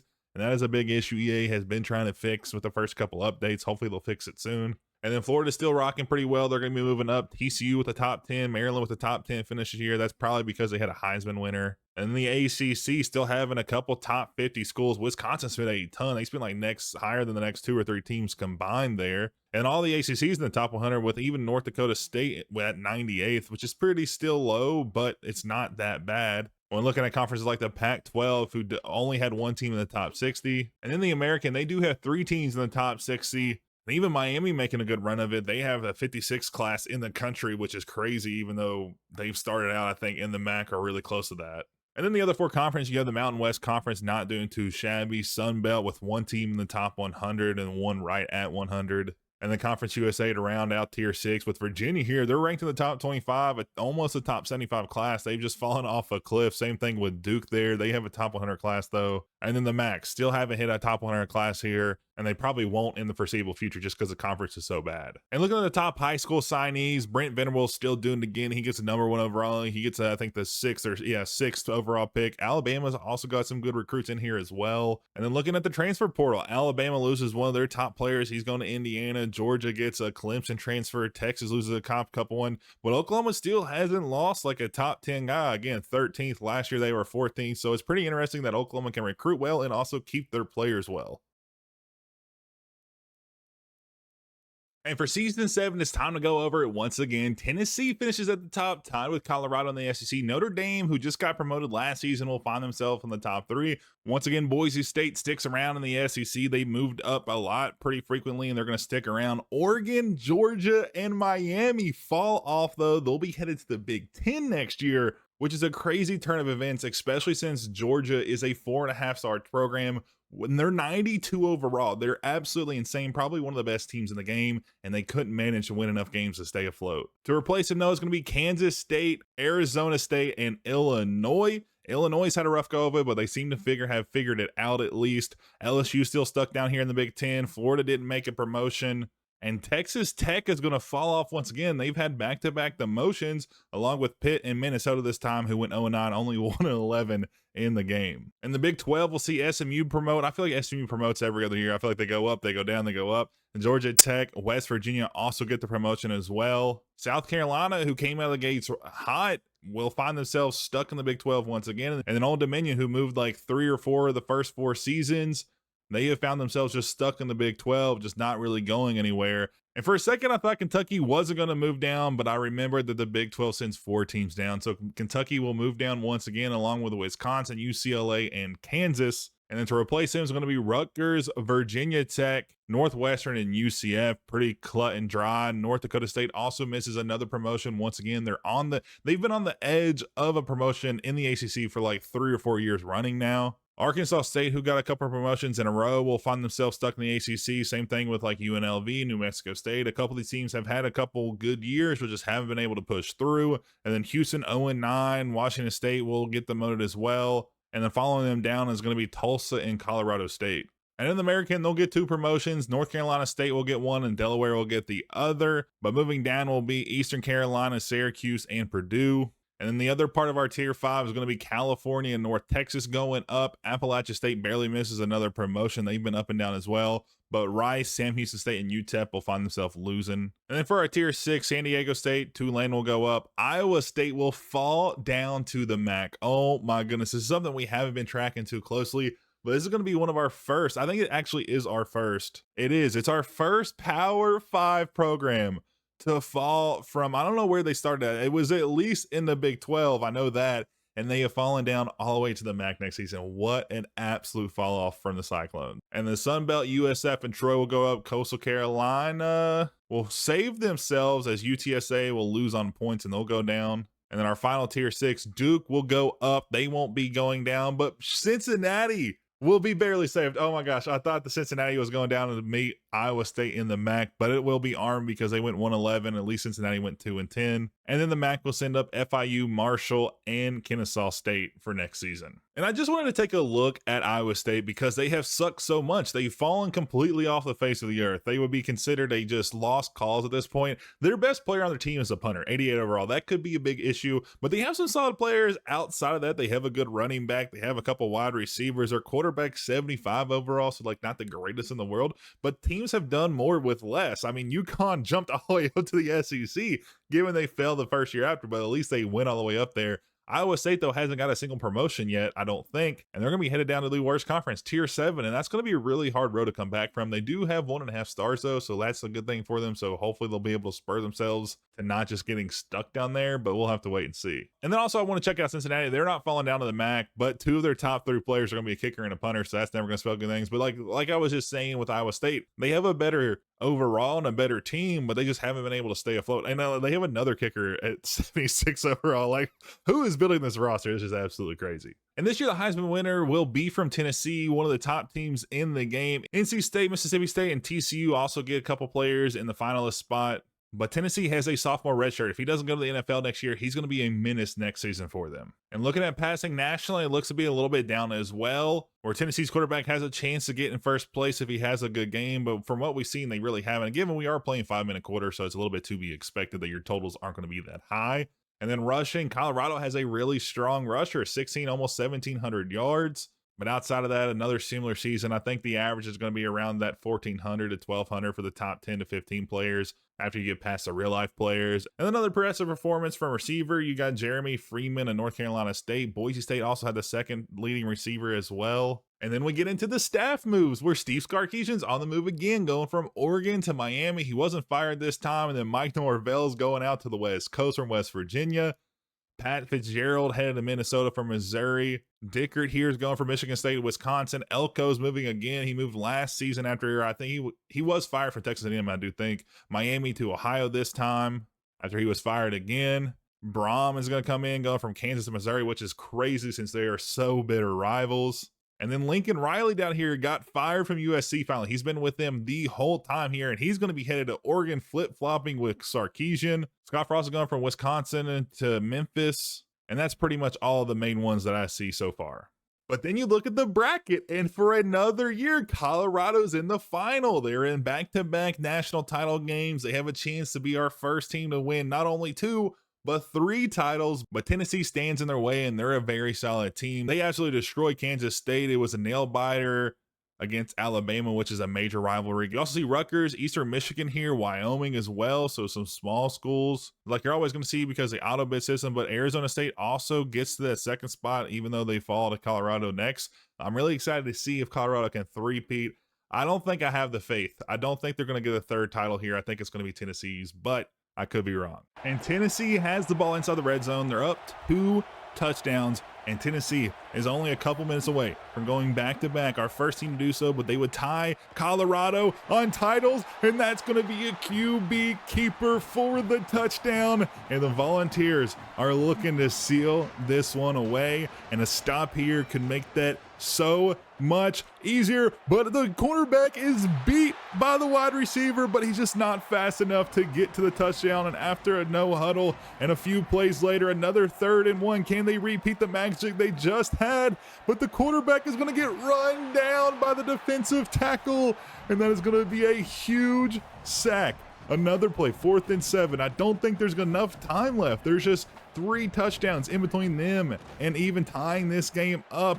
And he's under pressure. He throws it underneath. That's just not going to be enough. And Tennessee locks it away here.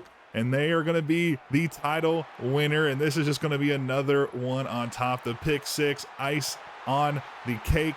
Game over, game set match, whatever you want to call it. And the Volunteers will be our 5th title winner in this video. 5 and 6 seasons, but there's a ton of parity in this, and I'm loving kind of the volatility we've been seeing the last few years. And Tennessee dominated this game from start to finish. Their quarterback only threw 10 times. He threw for 107 yards and a touchdown. Rushing game wasn't too bad, but again, I just mentioned a second ago that a lot of these are going to be a little lower because we're only playing 5 minutes. Rushing on the Colorado side wasn't good at all. They had a guy with a negative 28. I'm sure that was their quarterback. They threw 29 times for 156 yards, no touchdowns and a pick. They just couldn't really get anything on the go, and they won't be able to go back-to-back or get their 3rd title here, and Tennessee will get their 1st, which will put us at, 6 different winners in 7 seasons. And another National Signing Day means Oklahoma won't be in the top 2. They fall all the way down here to 9th. Still very good, but it's going to be the first time they aren't going to be up at the top. But the SEC gets back to the top where they have, the top 11 of 11 classes. The 12th one, I'm assuming, is going to be in the Big Ten like it has in years past, and it will be. It'll be LSU. 14th will be Illinois. 16th will be USC. So you're seeing a lot of these top teams starting to fall off into the Big Ten, and the good recruiting classes are going to be coming. That Arizona State finished 3rd in the country. They have the top 25 class as well. Florida, though, is slowly starting to fall off. They only signed 13 guys this year. They only spent $440 in IL, so I'm not sure if that's just because they didn't have enough space or what, but it looks like they're going to slide a little bit this season in terms of recruiting class ranks. Big 12's pretty congregated around that 30 to 40 mark. The ACC around that 40 to 50 as well, so they're a tier below, which is how this should be working, and it looks like it's working pretty well. The Pac-12 got a couple in the top 75. American, oh my, American has a nasty class at top 20 or nearly top 25 with 26, and they have a 50, which Miami, Ohio seems to be putting some really good classes together. But NC State is going to be one of those anomalies where they get a really good recruiting class. I'm not sure 100% if they're moving up. I don't remember off the top of my head after recording that championship game, but they look like they should be moving up in the next few years if they haven't this past season. And then the next couple classes, CUSA is going to have a pretty good class, top 75. Mountain West Conference is going to be right behind them. Iowa State, again, we've talked about how they're falling to the MAC as the worst P4 team to start, and they're going to be the only P4 team that's in the MAC, the bottom tier, and they're going to have barely a top 100 class, even though they signed 32 players. They only signed 4 3-stars, which is just blowing me away. And then you have the Sun Belt, who barely has a top 100 class and a number 22nd ranked team in the country.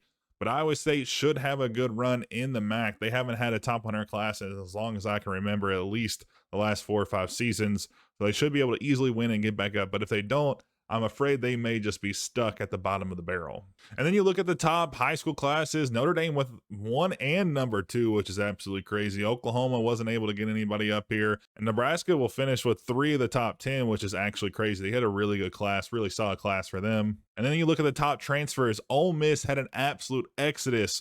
3 or 5 of the top 6 are going to be from Ole Miss, and they're all going to be leaving. Alabama lost a couple as well. Oklahoma finally does start to lose some players that are going to be top 10 rated, so that could be a reason why they didn't have a great class this year. And Texas are going to lose a couple, but yeah, Ole Miss is looking like they're going to very easily fall off in the next couple of years.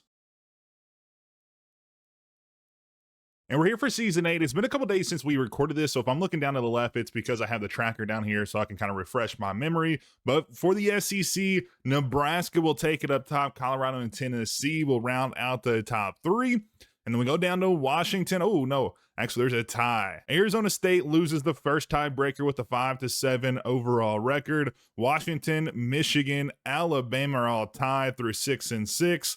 And it looks like Michigan Wolverines will also be the one to fall down as they don't have the same amount of points as the other two programs. Then Penn State will be our third team to fall to the Big Ten. And from the Big Ten, we'll have USC go up with the best conference record, 8-1, even though they didn't have the best overall record. That's going to be Georgia Tech.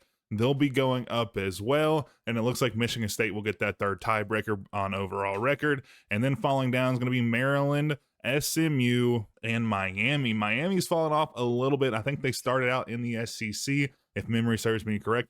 UConn still here in the Big Ten, holding on just barely. Louisville's here as well. Arkansas, most of these teams probably started out in the top two levels anyways. I think the only major ones, UConn.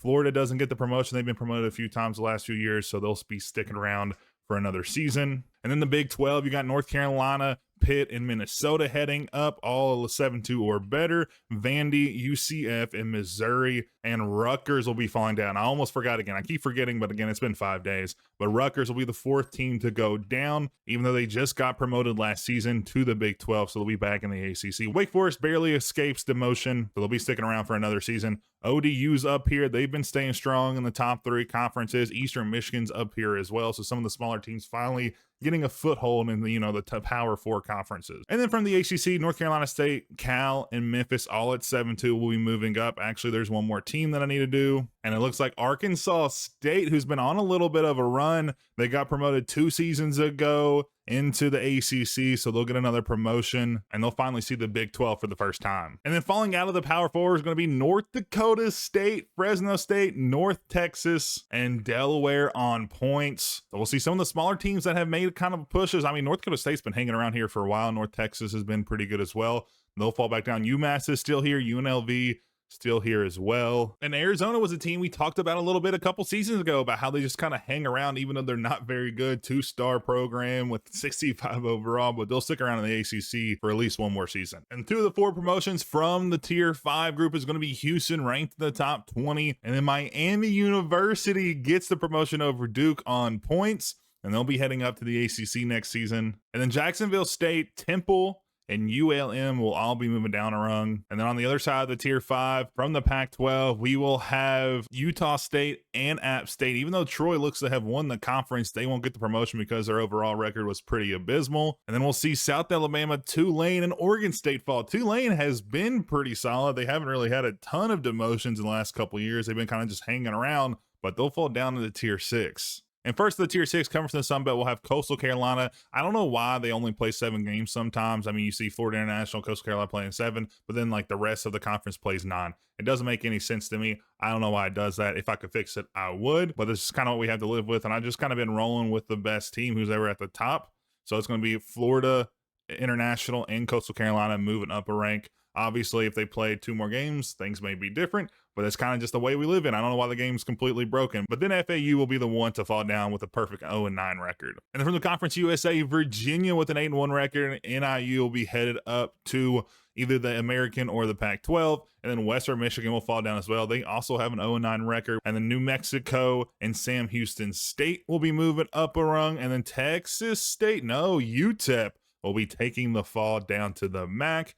And then from the MAC, we'll see Iowa State. All right, they got themselves together. They finally won a promotion. They've been falling like a rock. Our lowest P4 before, we did the realignment team to fall all the way down to the MAC, but they'll be moving up a rank. And then Western Kentucky and Middle Tennessee State will go up as well. And Season 8 will produce another 1 versus 2 tier matchup. Georgia Tech coming from the Big Ten and a Tennessee team coming from the SEC who's trying to win their second title. Georgia Tech's trying to win their first. So it'll be an interesting matchup we jump into here in a second, but Pitt got a top 4 seed. Colorado was trying to win their 3rd title in like 4 seasons, but they didn't get past Tennessee, who made it to the title game. NC State also falls a little bit short, and then Nebraska barely gets beat by Tennessee to go to the title game. Arkansas gets a Heisman winner. Texas A&M also comes right behind them. UNC, and then Georgia, who was a wide receiver, almost gets into that top spot. He had nearly 1,500 yards, 10 touchdowns this season. And then the Arkansas quarterback had a really good year. He had back-to-back good seasons after transferring from SMU after he was Alabama for 2 years. He went 3,700 yards, which is the worst season than it was last year, but he still was able to win the Heisman. And we'll show Perry's here as well, which he had 4,000 yards and 35 touchdowns and 7 picks. I think that was a terrible decision. Oh my goodness. I guess we could look at rushing. He had nearly 500 yards rushing, Yeah, there's no way just on passing that DeMarco beat Perry. He only had 600, so I think the committee completely got it wrong. I think Penny at least should have been in that top spot. He had nearly 5,000 yards passing, which is just crazy. I said he had nearly 5,000. He had over 4,000, not 5,000. I'm tripping. But Georgia Tech's quarterback was number 1 in the country in passing, but he doesn't get a nod to go to the Heisman. We have a couple other names here. Georgia, who had a wide receiver there, Nebraska, UNC, USC. A lot of these teams actually in the playoffs, so that's probably why they got a little bit of bump to their stats. Looking at the rushing, we have a 18 or almost 1,800 yards is like the most we've seen in a while. We have Michigan State up here as well.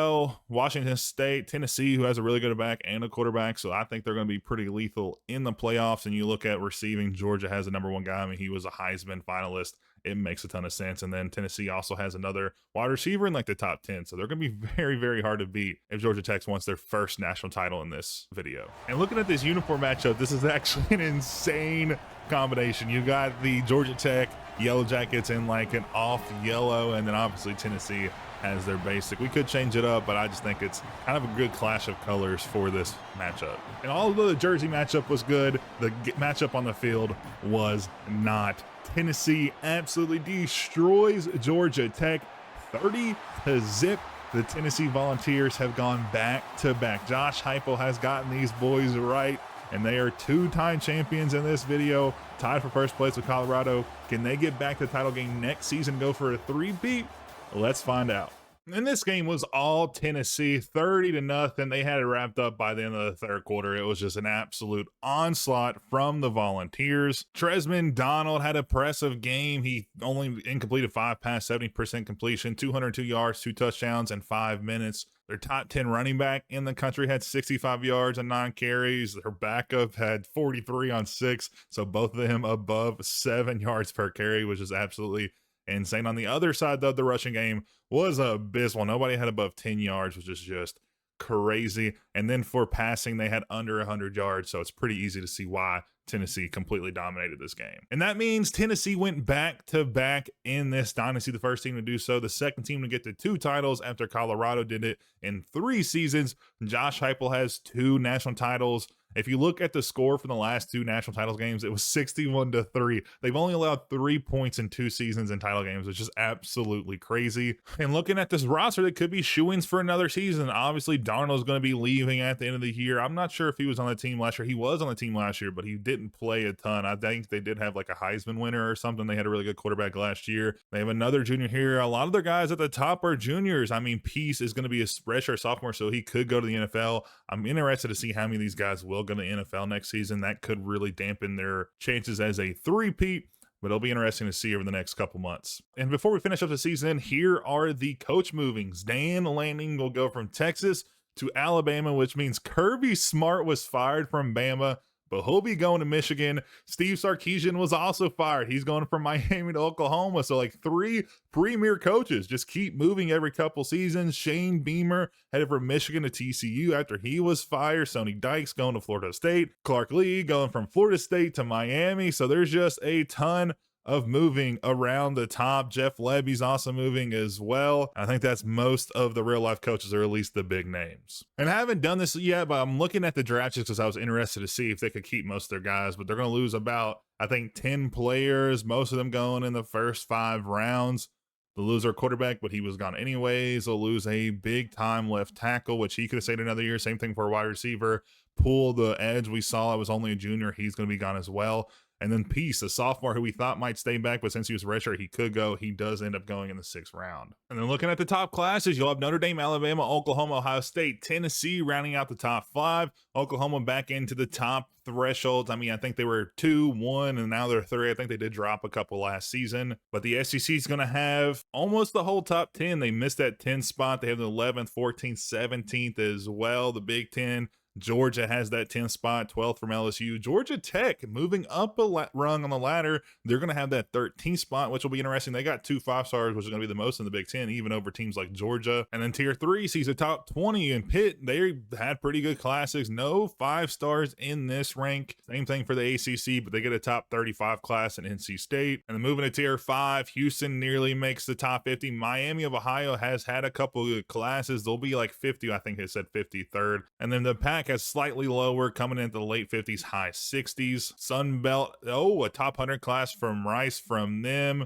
But Conference USA has a top 50 class in Syracuse, a top 90 in Virginia and Bowling Green State, but Syracuse isn't even moving up the ladder this season, so they should have a good chance to win the Conference USA and move up next season. And then Southern Miss has a top 100 class. New Mexico, a top 10 team in the country, has a 104th ranked class. And then rounding us out in the MAC, Iowa State still really hasn't broken anywhere in the high, 75 plus. They're at 83rd Army with the top 100. So the MAC has 2 top 100 teams, which hasn't been the case and I don't think this whole dynasty run. And then looking at the top prospects in the country, Oklahoma gets the #1 overall player. He's a free safety. They get another top 5 player, the top 6 players. They have 3 of the top 6, half the top 6, which is absurd. Tennessee, who just won 2 back-to-back titles, gets a 5-star halfback at 10th, I think. Oklahoma's the 11th. Ohio State's coming in here as well. Oklahoma's really done well in this rebuild. They recruit really solid. Like Brent Venables has a really good way with recruits, I guess, in this game. I'm not sure what his abilities are, but he is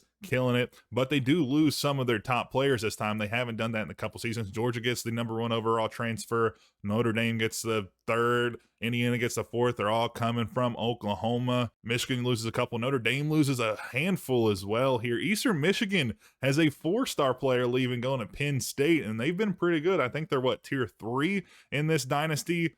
And Oklahoma loses a couple more else. But now it's on to season 9, almost to the decade spot. So we'll see how that kind of plays out next season. Let me know if you think Tennessee is going to win the title. I don't think they get the 3-peat. And season 8 brings some interesting stuff in the SEC. Tennessee's in 3rd place. They're ranked 12th overall. Will they get into the playoffs so they can have a chance as a 3-peat?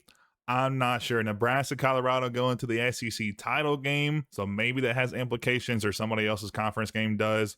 But Texas A&M, Illinois, and Alabama, this is their first time moving down, I do believe, and they'll be headed to the Big Ten next season. Ohio State, Ole Miss, Oklahoma, Indiana, all 3-6 barely escape away because they were able to go 6-6 over the 4-8 from Bama put up. But in the Big Ten, Auburn, #2 overall team in the country, will be moving back up. Georgia will be moving up as well. No, they won't. They didn't have a great of record, so it's going to be Utah and LSU, both 9-3 overall. They're going to go over Pitt and Georgia. I would love to see the tiebreaker, see if they matched up, which I'm sure at least probably one of them probably matched up. There's a tiebreaker, but UConn, our favorite team to follow, which has had a really good run, 2.5-star program now, 80 overall ish. They'll be moving down this coming season. And then a 3-way tie for the last 2 spots between Florida, Arkansas, West Virginia. They'll have another tiebreaker. They'll go to points. And it looks like West Virginia and Florida. Florida, I thought was going to be on the up and up, but they fall down. I think they had a top 20-ish, top 30-ish class last season. But in the Big 12, Mississippi State with the perfect 9-0 record, 10-2 overall. Miami, who just fell down last season, will be moving back up. And then it looks like NC State will also get the promotion into the Big Ten. But on the other side of it, South Carolina, Old Dominion, who has been sticking around for the last couple years, really hasn't gotten that prestige up like I thought they would. Maryland, and then the 4th and final team will be California, moving down to the ACC. And then from the ACC, the #1 overall team in the country, Utah State, a team I actually overlooked. I accidentally put in App State in the Big 12 over them, but they liked what they saw. They didn't care. They were a little bit upset, but they went 8-1 the conference, 11 overall, so they'll be moving up this season. Miami University, New Mexico State, and Houston will all be following them up. And then on the bottom side, you have UMass moving down, UCF, Fresno State moving down. Once again, they've moved down, I think, back-to-back seasons. And then Wisconsin, our last 2-7 team in the conference. And then in the American, Boston College, Duke are both going up. And then Delaware falling again. They fell last season. And then USF, with the worst overall record, will moving down over Navy. And then on the other side of the tier 5, it's going to be a 5-way tie up here at the top for the lead of the conference. Sacramento State gets through on overall record, but a 3-way tie, which is going to be won by North Dakota State. They just got demoted. They're going to be promoted again. And then North Texas, San Diego State. North Texas falls again. They were moving up a ton, but they fall in 2 seasons in a row. Moving on to the Sun Belt, our 2 promotions are going to be JMU at 8-1 and ULM, who didn't play all 9 games. They only played 7, but they have the better record. Technically, they're higher on the board. So they'll be moving up a rung. And then Jacksonville State, no, Akron will be moving down this coming season. Conference USA, Syracuse. I told y'all they had a really good recruiting class last year. I think it was top like 50 at minimum. It could have been higher than that. Obviously, if you're watching this, you'll probably remember more than I will because I gotta wait to send these seasons. But 9-0 in the conference, top 8. They'll should be in the 12-team playoff. But last season we saw Stanford get in as a 25 overall because they won the Big Ten, and then Charlotte will be moving up with them as well, and then Temple will be moving down to the MAC next season. And then finally, for our last tier, the Mountain West Conference, Iowa State has seemed to gotten together 2 promotions 2 seasons after they fell from, I think, the ACC or the Big 12 all the way down to the MAC. They'll be moving back up to probably the Pac-12, and then Oregon State will follow them there more than likely. And then Hawaii, no, Texas State will fall down to the MAC because of the overall record. And then from the MAC, we'll see UTEP, who just fell down. Army, I think, just fell down, at least in the last couple seasons. Yeah, 2 seasons ago. And then Ohio will be moving up with a nice 7-2 record. And they've done it again. Tennessee in the title game as the 11th seed.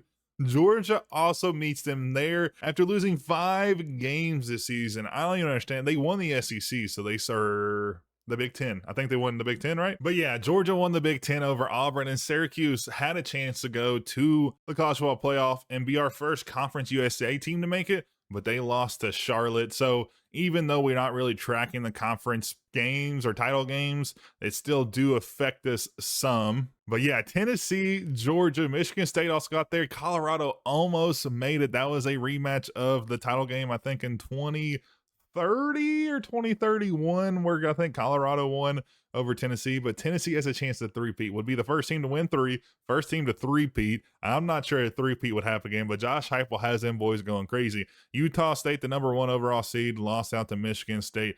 Boston College, who won, I think, the ACC or American, didn't make it past Tennessee. Tennessee's just been absolutely killer in this dynasty run. And this year, another non-college football playoff player is going to win the Heisman. It's going to be Miami, Florida's quarterback. Mississippi State, who did make the playoffs, got second. NC State, same thing for them. And then Auburn as well. All 4 quarterbacks this time around. If it was the same as last year, the number 1 player may not get it. But again, we look at it at the title game, so it could be something where the players have more games to play. So yeah, probably like Mississippi State. He probably played 14 games over Miami, where Miami only played, he played 14 too. So yeah, I don't understand why. Oh man, the logic on this Heisman is completely broken. 24 touchdowns, 4 interceptions, 4,400 yards almost. He rushed for 387, had 9 touchdowns on the ground. And then Miami's quarterback had 3,500, 26-7. He had 700 yards and 13 touchdowns. So I guess the 13 touchdowns on the ground put him over the edge. EA, fix your game, man. This is just getting crazy. But NC State has a sophomore quarterback. He was at Indiana the last 2 years. He had 34-3, 4,000 yards. So he was a possible contender. Didn't have the same amount of yards, but did have 8 rushing touchdowns, which is crazy. I'm interested to see if he'll stay around next season. If he does, he would probably be a shoo-in for the Heisman. And then looking at the coach moves, Jeff Brom retires this season. He was level 71. And then Brent Venables retires. He was at Texas. I thought he was at Oklahoma this whole time. I didn't realize that Oklahoma wasn't with him. So I don't know who's been recruiting, but they've been recruiting crazy good. Kirby Smart gets fired from Michigan. He's gotten fired, I think, like 3 or 4 seasons in a row. He'll end up Indiana this time. Kalen DeBoer gets hired by Ohio State from LSU. Kenny Dillingham goes to Michigan to replace Kirby. Matt Campbell goes to Texas to replace Venables. David Braun goes to North Carolina from Louisville. I think Greg Schiano goes to Louisville to replace him. He got hired. Alice Golish goes to Arizona State. Kalani Sitake goes to LSU from Utah, even though I thought he was at BYU. Yeah, he was at BYU for a time. So that's pretty interesting. And then Kirby's about to max out. If he can stick around, which he's getting fired every single season, so maybe not. But he's at level 86. I'm interested to see if he'll get to level 100 by the end of this. And something I didn't see until I was backing out, Colin Klein, who's basically led Iowa State out of the MAC into the Pac-12 or American next season. He's going to get hired by UCLA, and to replace him, they'll get a generated coach, I think. Quinn Sanders, I'm not sure if he's a real-life coach. He may have been a coordinator or something in the game before the game started. He's level 36. They're going to have a new coach coming in when they're going into Tier 5, I think, and they haven't had a good track record of getting promotions. So if Klein was the one to get them there, they may be back down to the MAC in a few seasons. And I didn't realize that Lane Kiffin is coaching Georgia now. Obviously, again, if you're watching this video, you probably saw that a few seasons ago, but it's been a couple days since I recorded, I think, the first 6 or 7 seasons. And he's at Georgia now, and they have a chance to win a title. I think it would be his first in this video. And while Kiffin may be going for his first, Heupel's going for his third. And with 3.5 minutes left in the fourth, Georgia has the ball only down 4 points, but they throw it away, and Tennessee is going to get a massive pick here. And this is going to be all in Tennessee's hands. If they can push the ball down the field, I mean, they're on their side of the 50 and score a touchdown, they could put this one away, especially since they haven't allowed a touchdown in their chance for a three-peat. The last 2 games, the highest the team scored has been 3 points, and Tennessee's going to hand it right up the middle. They'll get another first down, but Lane Kiffin loves those late game fake injury timeouts, and they'll get one here to keep some time back on the clock. Georgia's out of timeouts now. 2-minute warning has come and gone. The Volunteers will be in the red zone, and it won't be completed. I thought they had a touchdown there to pretty much seal this one away, but they still have one chance. 4th and 4. They don't go for a field goal, which could be a mistake, but it's not gonna be. Tennessee converts it here on a risky call by Heupel, and they'll score a touchdown. And with only under 2 minutes left, it looks like Tennessee is gonna have a chance to three-peat and be our first 3-time national champion. But Georgia still here. Game's not over. Still a minute and a half left. Crazier things have happened, but on 4th and 5, they have to convert this or it's over. They do get it across the middle, so they get another chance. They have gone through 3 downs now. 4th and 9 again. They haven't had any success. They have to convert this once again. A lot on the line. They thought they were going to get a sack there, but they converted again. Georgia keeps converting, but now they're on to another 4th down, and they've run so much time off the clock just not being able to convert, and the sack is going to come in, and Tennessee has won their 3rd national title. And this was the closest one by a long shot, but Tennessee still pulls it out, and they'll be the first team to three-peat, first team to win 3 national titles. And Josh Heupel is speed running the Nick Saban challenge. He's 3 of 7 titles. So if he has a few more seasons to get it done. He's gotten done with basically a different team every season. So just absolutely insane stuff. And they still also haven't allowed a touchdown in 3 national titles games. So this is just insane, just an absolutely insane run from the Volunteers. And this year wasn't even that dominant. They didn't dominate like every category like the last 2 seasons. I mean, they beat up last 2 years it was 61-3, and so they outscored their teams by. Georgia just couldn't get anything going on the pass game, just wasn't really, 73 yards. Tennessee really didn't have a great passing day either. 8 for 22 for 88 yards, which is just absolutely absurd, even if we're only playing 5-minute quarters. Rushing, though, G had a crazy game, 78 yards, 7 touchdowns, 2 keepers late into the 4th, got them first downs or got them a lot of yards when they needed it. On the other side, Georgia had a mediocre day. Beach had 31 yards, 5.1 per carry, just wasn't enough, and the Volunteers will win 3 in a row. I'm curious to see if they can win a 4th. I know this isn't Josh Heupel, but this is basically what his record has been in the last 5 or 6 seasons. 3 titles in a row. They are 15-1 in 2032. They were just absolutely insane stacked that year, but they've 13-3 in the last 2 seasons. And I don't know, man. I didn't think they could win 3 in a row. I think they might be able to get 4th. I'm glad that Tennessee's having a ton of success in this game, though, because it means they're not having it in real life. And as a Kentucky fan, that's all I can hope for. And once again, this is another season where Tennessee has a really strong upperclassmen. I mean, their top 5 players are all seniors, and then the couple lower than that can all go to the draft. I don't really see any top of the line guys that are guaranteed to stay next season, except for maybe Jamie James, who's a 84 overall wide receiver. So it'll be interesting to see how they can do it again. I mean, they've had success the last 2 seasons of rebuilding their roster. I would say they do it for another 4th season. And they'll see 15 guys go into the draft this year. I think it was around 10 to 12 last season. A ton of top 2, top 3 round picks. So they're going to have to rebuild once again. And I said it, if I said it once, I said it twice. I think they'll do it. I didn't have any faith last year, but I think season 4 will have them see a 4-peat, which would just be absolutely sad. I'm not sure a team has ever 4-peated. I think back in the day, Minnesota has 3-peated before. I don't know if Alabama ever 3-peated, but a 4-peat would just be absolutely insane, especially in the modern game of football. And now it's time for the top classes. Tennessee gets a #1 spot after 3 consecutive national titles. They also spent a boatload of NIL. Colorado, Ohio State, Notre Dame, Michigan are going around on our top 5. SEC didn't have the top 5 this season. They only had the top 4, and then they had 6, 7, 9, 10. So I'm assuming the Big Ten will have the rest of those. Yeah, they have 5th, 8th, LSU, Michigan taking up those spots. Georgia in the 14th spot, though, which is pretty interesting. I feel like they would be higher. Big 12 had 2 top 25 teams in Miami and NC State. Both teams will be heading up, and also Mississippi State will be heading up as well, a top 35 class. ACC sees 3 top 50 classes. Kentucky's up there. They're not getting promotion, though. Houston's up there as well. Arizona's not getting the promotion either, so it's pretty interesting. These teams at the top don't have the top classes. But you have a team like New Mexico State who is getting a promotion all the way down here at 83rd. And we'll see the American Dukes up there in the top 50. Not too shabby from them. The other side of the tier 5, Wyoming, Washington State, Baylor, the top 3. Typically, you see the Pac-12 be a little bit lower, which is going to continue this year. Mountain West Conference winner Iowa State's going to be in the top 70. So they're getting a little bit better classes, but they did lose their coach. So I'm not sure how they'll hold out.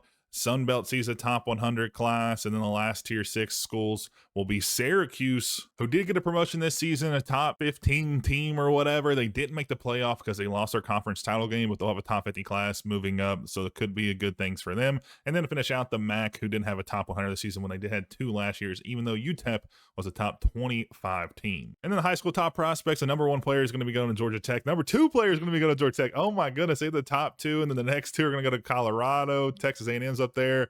Tennessee. Colorado has had 4 of the top 10. I don't know how their class wasn't higher. Tennessee also has some into the top 15. And then the transfer portal, Nebraska that loses the number 1 player. Colorado picks him up, but they get the number 2 overall player.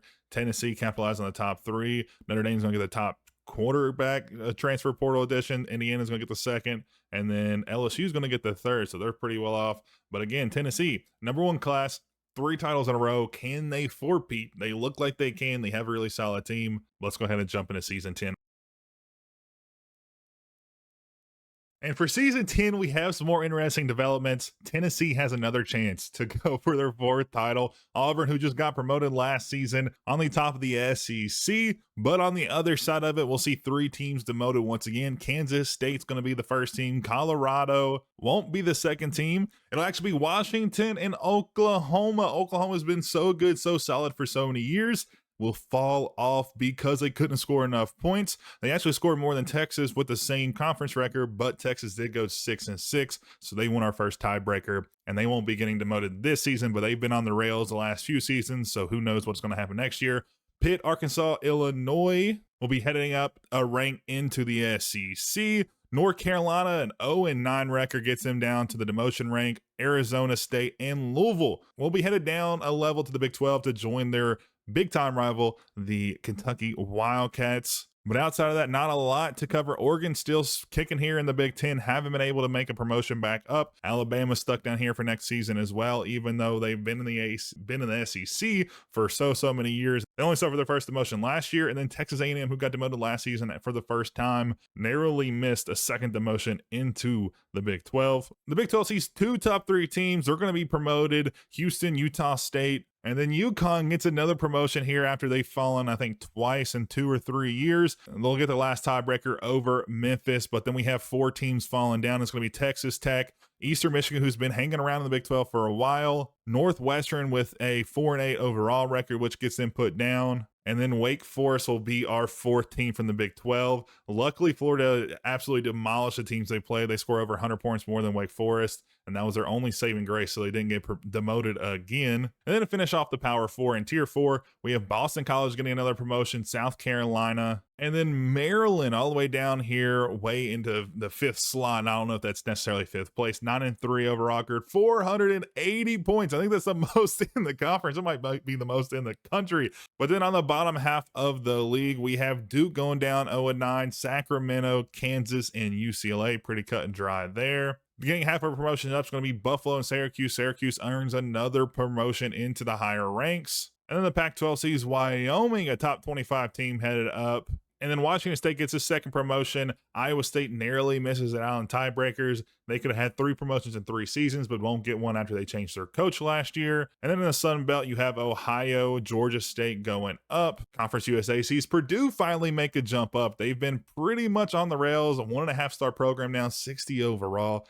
Not too great. Army will be going up as well. And then Toledo? No. Cincinnati will be moving down to the MAC. And they're going to be our new P4 team all the way down at the bottom. I'm not exactly sure where they started, but I know it was at least in the ACC. And then New Mexico and UTEP will head up a rung. And the MAC will send up FAU with a good record, CMU, and Jacksonville State. In season 10, we'll see some retirees. Greg Schiano is going to retire from Louisville, and Pat Narduzzi is going to retire from Pitt. Steve Sarkisian gets fired once again. He's headed back to USC, which I'm pretty sure he coached at one time before. Lane Kiffin leaves Georgia after making the national title game last year to go take his spot at Oklahoma. Eli Drinkwitz goes from Illinois to Kansas State.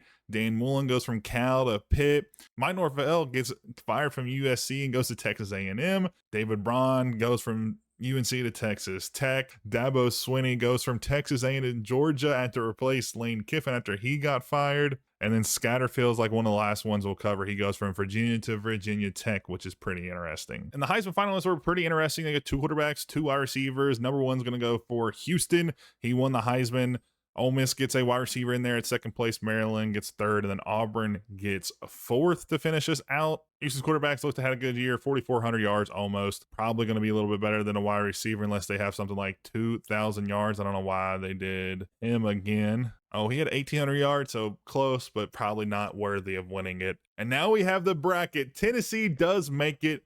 They make it out of the first round and get 41-0 pieced in the Rose Bowl by Arkansas, who goes on to make the title game against Houston, who's 14-1.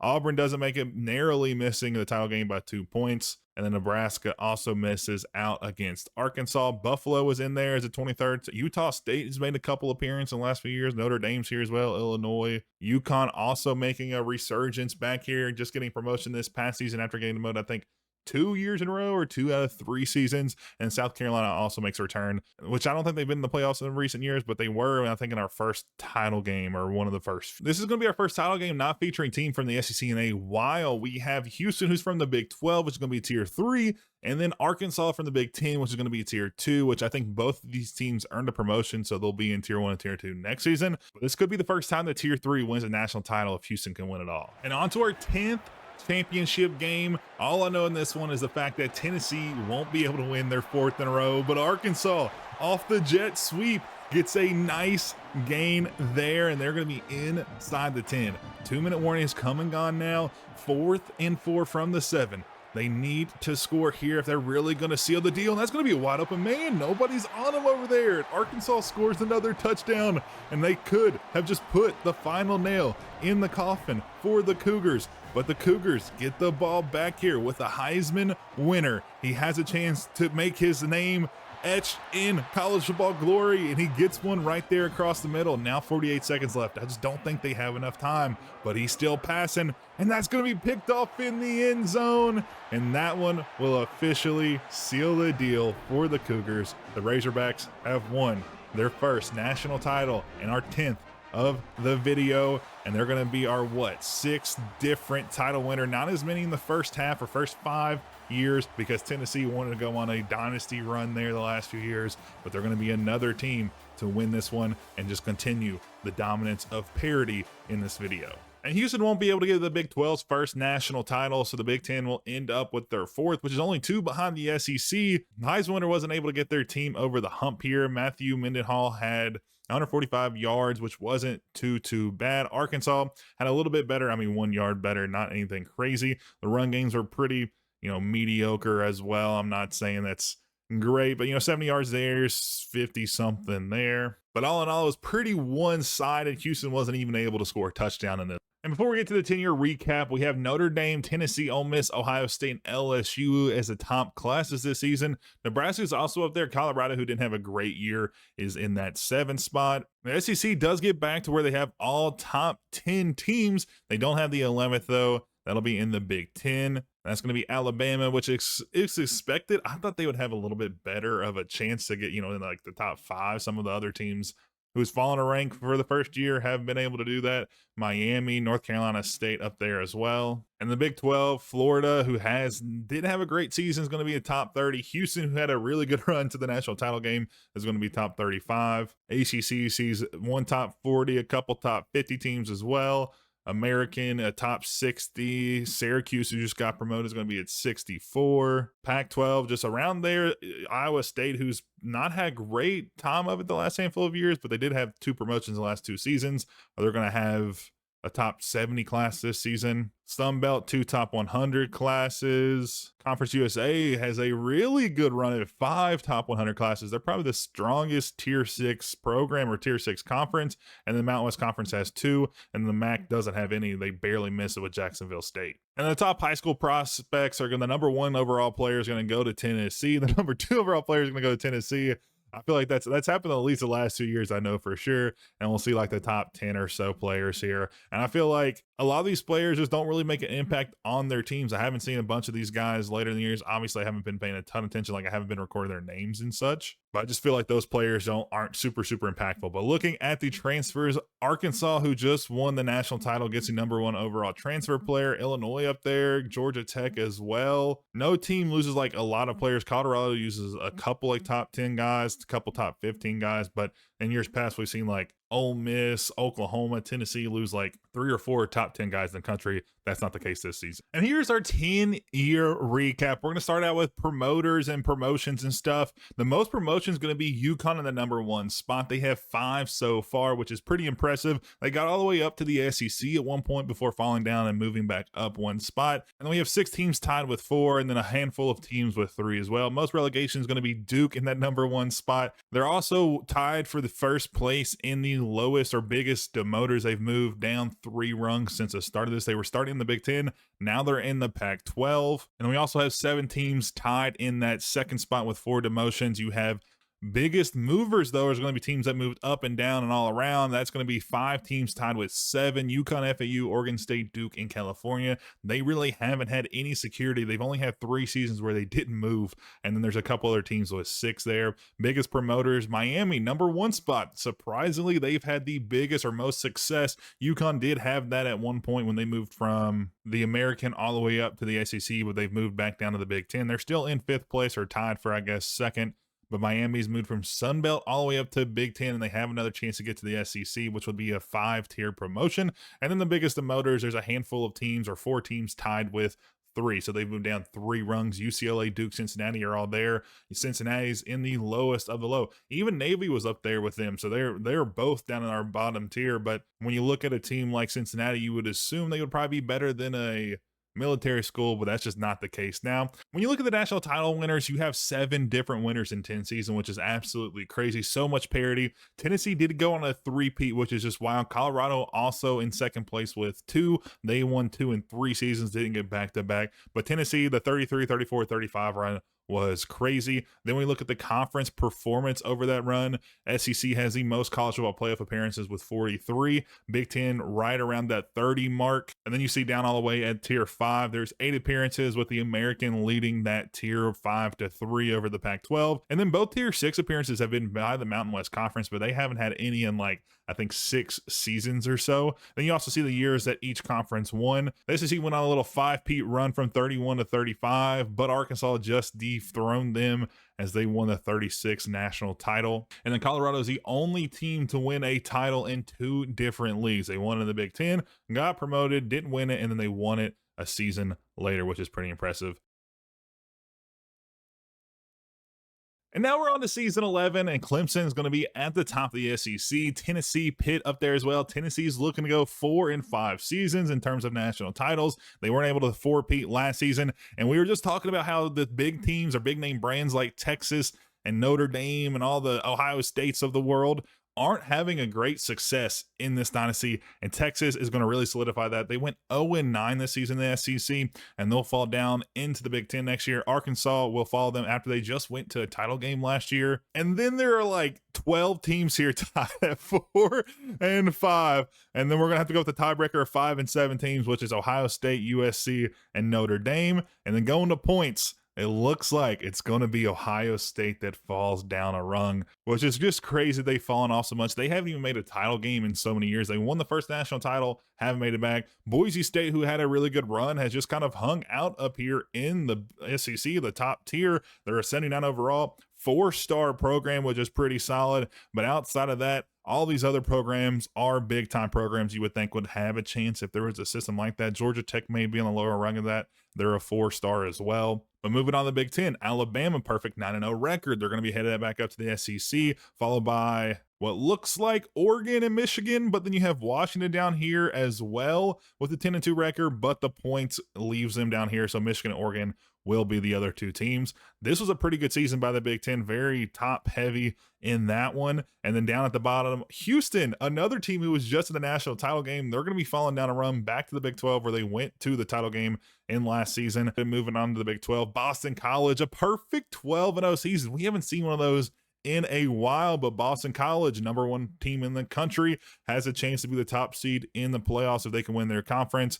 North Carolina will follow them up, and then Florida will get the nod to go up 7-2, 10-2, and they scored nearly 450 points, which looks to be like a very high scoring team. They'll go over Memphis, and they finally get back into the Big Ten after some rough years. Virginia Tech falls down a rung. California, Oklahoma State, and Louisville. Louisville just got demoted last season. They get demoted again, and they'll be down to the ACC. And then in the ACC, my alma mater, Kentucky, will be going up, replacing Louisville. Louisville will be moving down, so the rivals won't get to face each other next season. But Rutgers is going to be up there, followed by Arizona and Missouri, as well as the 4 top teams in the ACC. And the 4 bottom teams are going to be UNLV, Syracuse, North Dakota State, and Eastern Michigan. North Dakota State and Eastern Michigan got up to around, I think, the Big 12, hung around there for a couple years, but have slowly just fallen off the last few seasons. And the American, you'll have Kansas and Tulsa on points go up, and then going down, you have Army, App State, and UCF. UCF's another one of those teams that got up pretty high, hung around, but they're starting to fall back. Iowa State finally making a resurgence. They fell all the way down to the MAC. They went up to, I think, the Mountain West Conference. They're in the Pac-12. They were there for a season, and now they're going to be back up.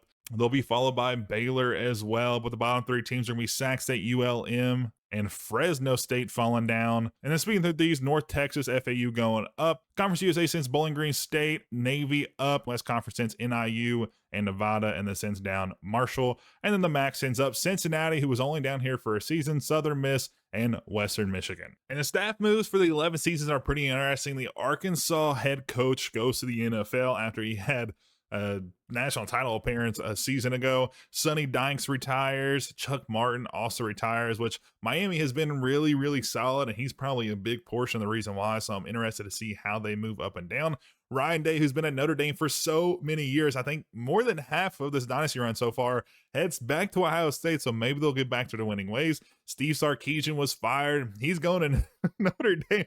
I swear, him and Kirby get fired like every year. Lincoln Riley goes from Oregon to Texas. Joey McGuire goes from SMU to Arkansas. Kalen DeBoer goes from Ohio State to USC after getting fired. Mike Elko goes to Miami from Iowa. Ryan Silverfield leaves Florida to go to North Carolina State after Jed Fish was fired. He goes to Minnesota. Pat Fitzgerald goes from Minnesota to Florida State. Man, it's just like they just keep cycling. It is just so funny how they just walk around. Clark Lee goes from Miami to Iowa after being fired. Mick Cloud goes from Washington to Oregon, which is rivals. I feel like a ton of coaches go from rival to rival. Matt Campbell was fired and he didn't find a job. That is actually extremely interesting. I'm curious if they'll come back around next year or if they just kind of get like wiped from the game or they just get, posted outside of it and they just can't find another job. Scott Scatterfield got fired from Virginia Tech. He's going to Washington now. And then our Heisman winner this year is going to be a running back. I think that's the first time it's happened in this dynasty. Oregon gets their first Heisman of this video, I do believe. Arizona State coming in second, not even a ranked team. Georgia in third. And then Ball State gets a halfback all the way down there at fourth. What? What in the world? 155 yards. What? Oh my goodness. He had 1,000.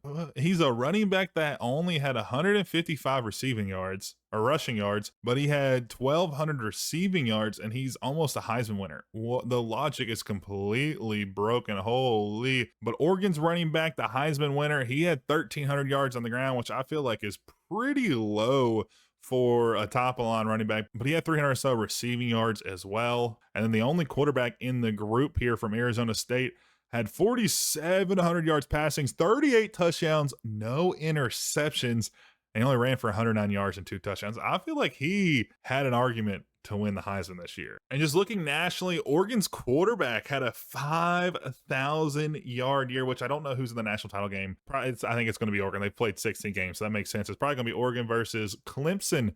They also played 16 games, which would be pretty interesting. Arizona State, 3 less games, only 400 yards less. How did he not win the Heisman, dude? That doesn't make any sense. Bowling Green State also had a quarterback way up there. Nevada also had one, some smaller schools. Looking at the rushing category, Washington had a really good year, 16 touchdowns. Tennessee had a one up there. Boise State had a solid guy, which they're in the SEC now, which makes sense. But yeah, looking at Oregon's, he's played 16 games. He's played like 2 or 3 more games than most of these guys. And he's like not even the top 10. That's absolutely crazy. And Oregon has a wide receiver up there as well. But again, they played a ton of games, so it makes more sense. They have 2 wide receivers in the top 5. But yeah, I think the Heisman logic in this game is completely, absolutely broken. Oh, and I was wrong. It's not going to be an Oregon-Clemson matchup. It's actually going to be a Tennessee-Florida matchup. Oh, my goodness. Tennessee has a chance to win their 4th title of the dynasty. Florida, who's been on the ropes for so many years, has a chance to win their 1st. Iowa State, again, another team that was on the ropes, 19th in the country ranked coming into this, or I don't know if they were coming into this, but they won their conference. They had a chance to make a run. They didn't. Kentucky, the Wildcats got a slot as the 11th spot. Alabama, Pitt down there as well. Alabama got absolutely ran out the stadium against Pitt. Holy crap. Oregon, same thing as well. But Tennessee, man, they're looking good. They absolutely destroyed Clemson. They have a chance to win their 4th title. And I'm going to have to go with the Volunteers. I think they beat the Gators in this one. And looking at Josh Heupel's record, he's had a really solid run these last, 5 years? Yeah, he's made the playoffs every single season. He's been to 4 title games in 5 seasons. He's just absolutely crazy. And he's like trying to compete with Nick Saban as a GOAT of college football. If he could win this one and possibly another few in the next couple years, he has a really good argument. But after a season away, Josh Heupel and the Tennessee Volunteers couldn't stay away from the national title game another season, but the Florida Gators get a touchdown here late in the 4th to get it to an 11-point game. Still 2-possession game, but they could get a 2-point conversion and a field goal to even it up. But they need to get a stop on the Volunteers.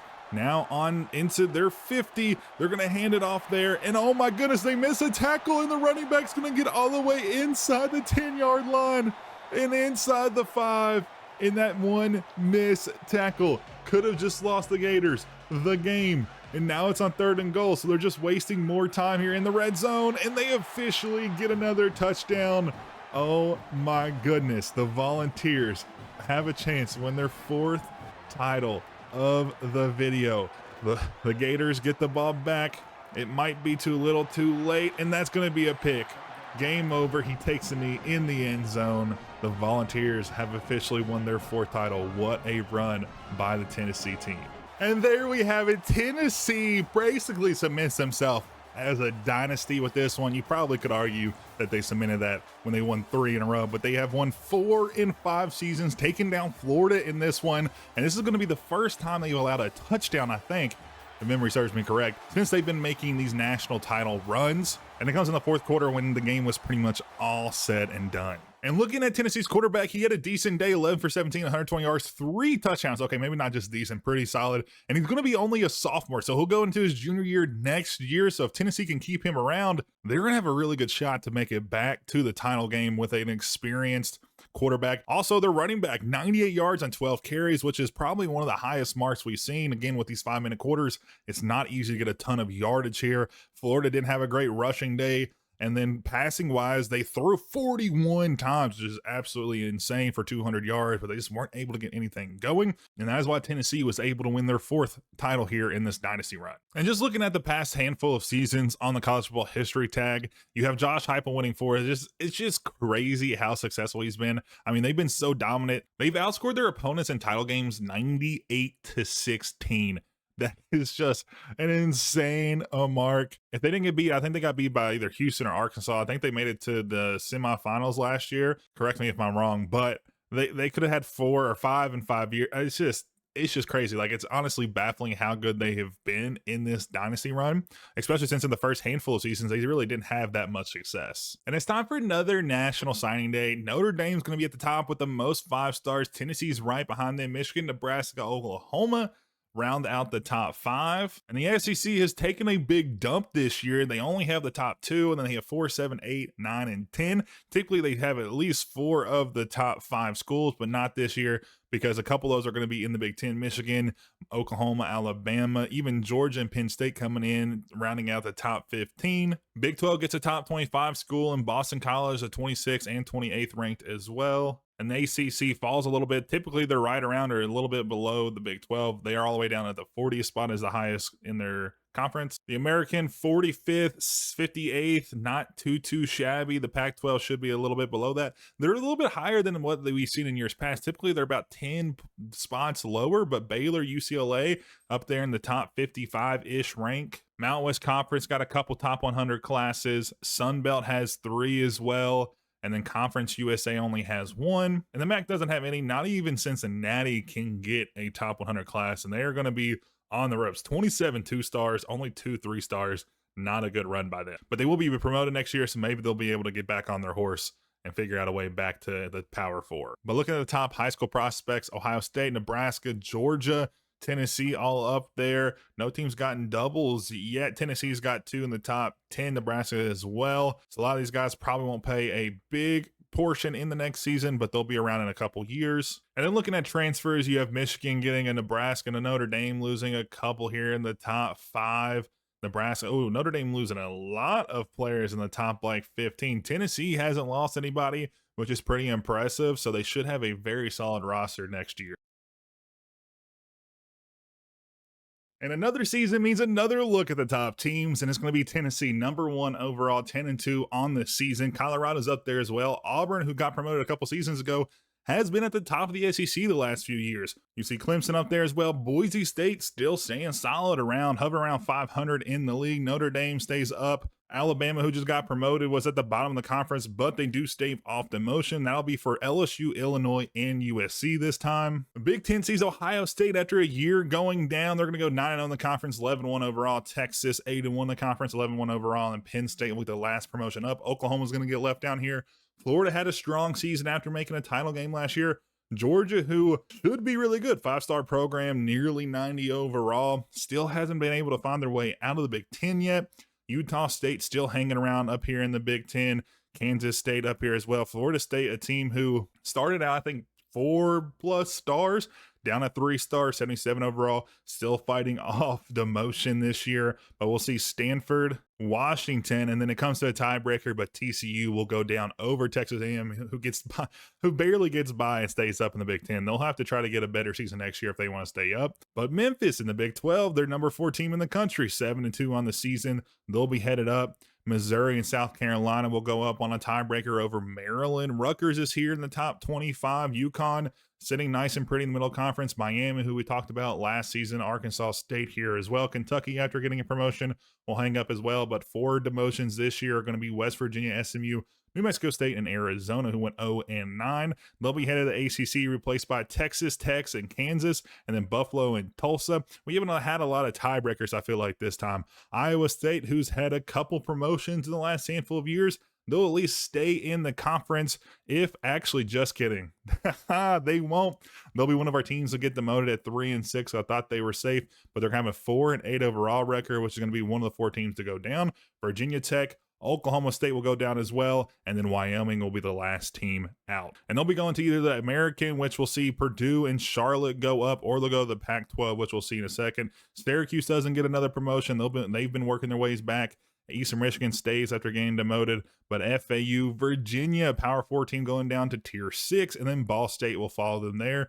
But on the other half of the Tier 5, North Dakota State, after falling on hard times, a couple demotions, they'll be heading back up into the Tier 4 level, and then UCLA goes up as well. Nevada, the only ranked team in the Pac-12, doesn't get the nod to go up. They have a decent overall record, just weren't able to get that conference record up.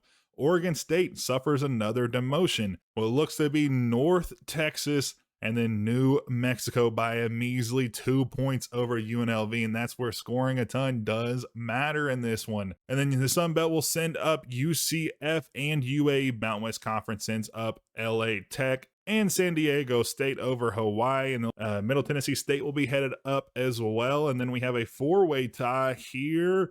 We're heading into tiebreaker number 2, and that's going to see CMU go up with the 320 over 246 point differential. And then Western Michigan suffers another demotion down a rank into the MAC, and they'll be replaced by Kent State, Liberty, and then the third team here is going to be UTSA with the second best overall record in the conference. While I was putting this in the tracker, Ohio State did just hire Ryan Day back, which is pretty funny. After he left, they kind of fell off and really haven't had successful seasons, but the first year he comes back, they see really good success. So maybe an Ohio State Ryan Day combo is really good. He didn't have that much success at Notre Dame, so maybe he just really wants to be a Buckeye and want to see them succeed. And before we get into the college football playoff, Eric Jefferson wins the Heisman. We talked about him last season after they won the national title game, that he's going to have a really good junior year after he won the title as a sophomore. Trent Atkins comes in second place. Ty Johnson in third for Oklahoma. And then DeJuan Warmack from Arizona State, which I'm pretty sure he came in second place last year. He'll come in as another finalist this season. Wasn't able to get it done. 4,600 yards, 35 touchdowns, 3 interceptions for the Heisman winner. Trent Atkins, though, we've seen in the past that it wasn't the greatest. Okay, I can see that. 4,600, but more interceptions, I think less touchdowns. Makes a ton of sense, but obviously it depends a lot on how many games are played. For total stats, obviously the Heisman's given before the playoffs fully run out. But looking around the country, you have Memphis with the #1 quarterback, or at least in terms of yardage, which is awesome. You love seeing those small teams have big-time programs. He'll probably end up transferring if he wasn't a senior. And then Florida Mangold, who's still around. He was in the title game 2 seasons ago. Looking at the rushing yards, Ohio State has a really solid player. Missouri's up there as well. They seem to always have a good guy every handful of seasons. And looking at the receiving, you have UMass, a small school, Texas. Memphis up there as well. So Memphis had a pretty solid season all around. And then looking at the coaching changes, Matt Rule will retire this year, so he'll be gone from Nebraska. I think he's been at Nebraska this whole time. He hasn't been fired yet, which is crazy. Pete Golding goes from Ole Miss to Alabama after he took over for Lane Kiffin. Dan Lanning goes from Bama to Nebraska after he was fired. Shane Beamer goes from TCU to Texas A&M. Norvell from A&M to Washington. Pat Fitzgerald goes from Florida State to Stanford. Garen Justice goes from Oklahoma State to Florida State. A lot of these coaches just moving around once again. Scatterfield goes from Washington to Boston College after he was fired. Kind of interesting, a top school would hire a guy that was just fired, but I guess after you lose your coach Bill O'Brien, who goes to Ole Miss, makes a ton of sense. But outside that, we don't see, Sarkisian or Kirby up here, so maybe they kind of found a home finally. And there's just something about that Ohio State Ryan Day combo, because they're going to be in the title game, but Josh Heupel does it again. Another title game. I think that's 5 and 6 years they have a chance to win their 5th title in 6 seasons. And the back half of this dynasty run has basically been all Tennessee. Ohio State does have a chance to win their first title in over a decade and dethrone Tennessee as the perennial favorites. But I want to ride with the Volunteers. I mean, as a Kentucky fan, that sucks to say, but I mean, they've won 4 of 5. I don't understand how you will go bet against them, but Ohio State probably does have a really good chance. Let's go ahead and jump in and see. Let's go ahead and jump in and see what's going to go down in our 12th title game so far. And looking at Brian Day's last couple years, we can't look back all the way to 2026. I'm not sure why. That's when he won his title, but he made it to the playoffs with, I think, Notre Dame in 2030. Hasn't really had much success, got fired, but his first season back at Ohio State, he'll take to the 14-1 record. And if he wins a national title, his second with the team, or 3rd overall or 4th overall if you count real life. And if it wasn't a prototypical Ryan Day season, they're undefeated. And the only loss comes to Michigan, who is 7-6 on the, this is hilarious. This is the most accurate thing I have ever seen in a college football game. Ohio State runs the gauntlet through the conference, through the country, comes to Michigan, loses to a mediocre Michigan team, but then goes all the way to the national title game. This literally happened a few seasons ago, in real life. This is just absolutely comical. And for the first time in this dynasty, Tennessee is trailing late into the 4th quarter. After a nice RPO, I don't know what Ohio State's cornerback was doing, but he didn't even go towards the ball. It gives him a 5 free yards there. If they could score here, they will tie this game up. And they could send it to overtime. They could win it a couple minutes later. It just depends. But Ohio State makes a massive stop there. They're going to lose 4 yards 3rd and 9. Can they get a hike off before the 2-minute warning to get them a free time out? They do. They get it off. They drop back to pass. Quarterback's going to move. He dives. He dove. Why did he dive? He could have tried to get a couple more yards. 4th and 7. They don't go for a field goal. They have to go for a touchdown. They play action pass. Oh my goodness, I started stuttering, and that's should be the end of the game if Ohio State can get like 1 or 2 first downs, and Tennessee may have just lost their chance to get their 5th title.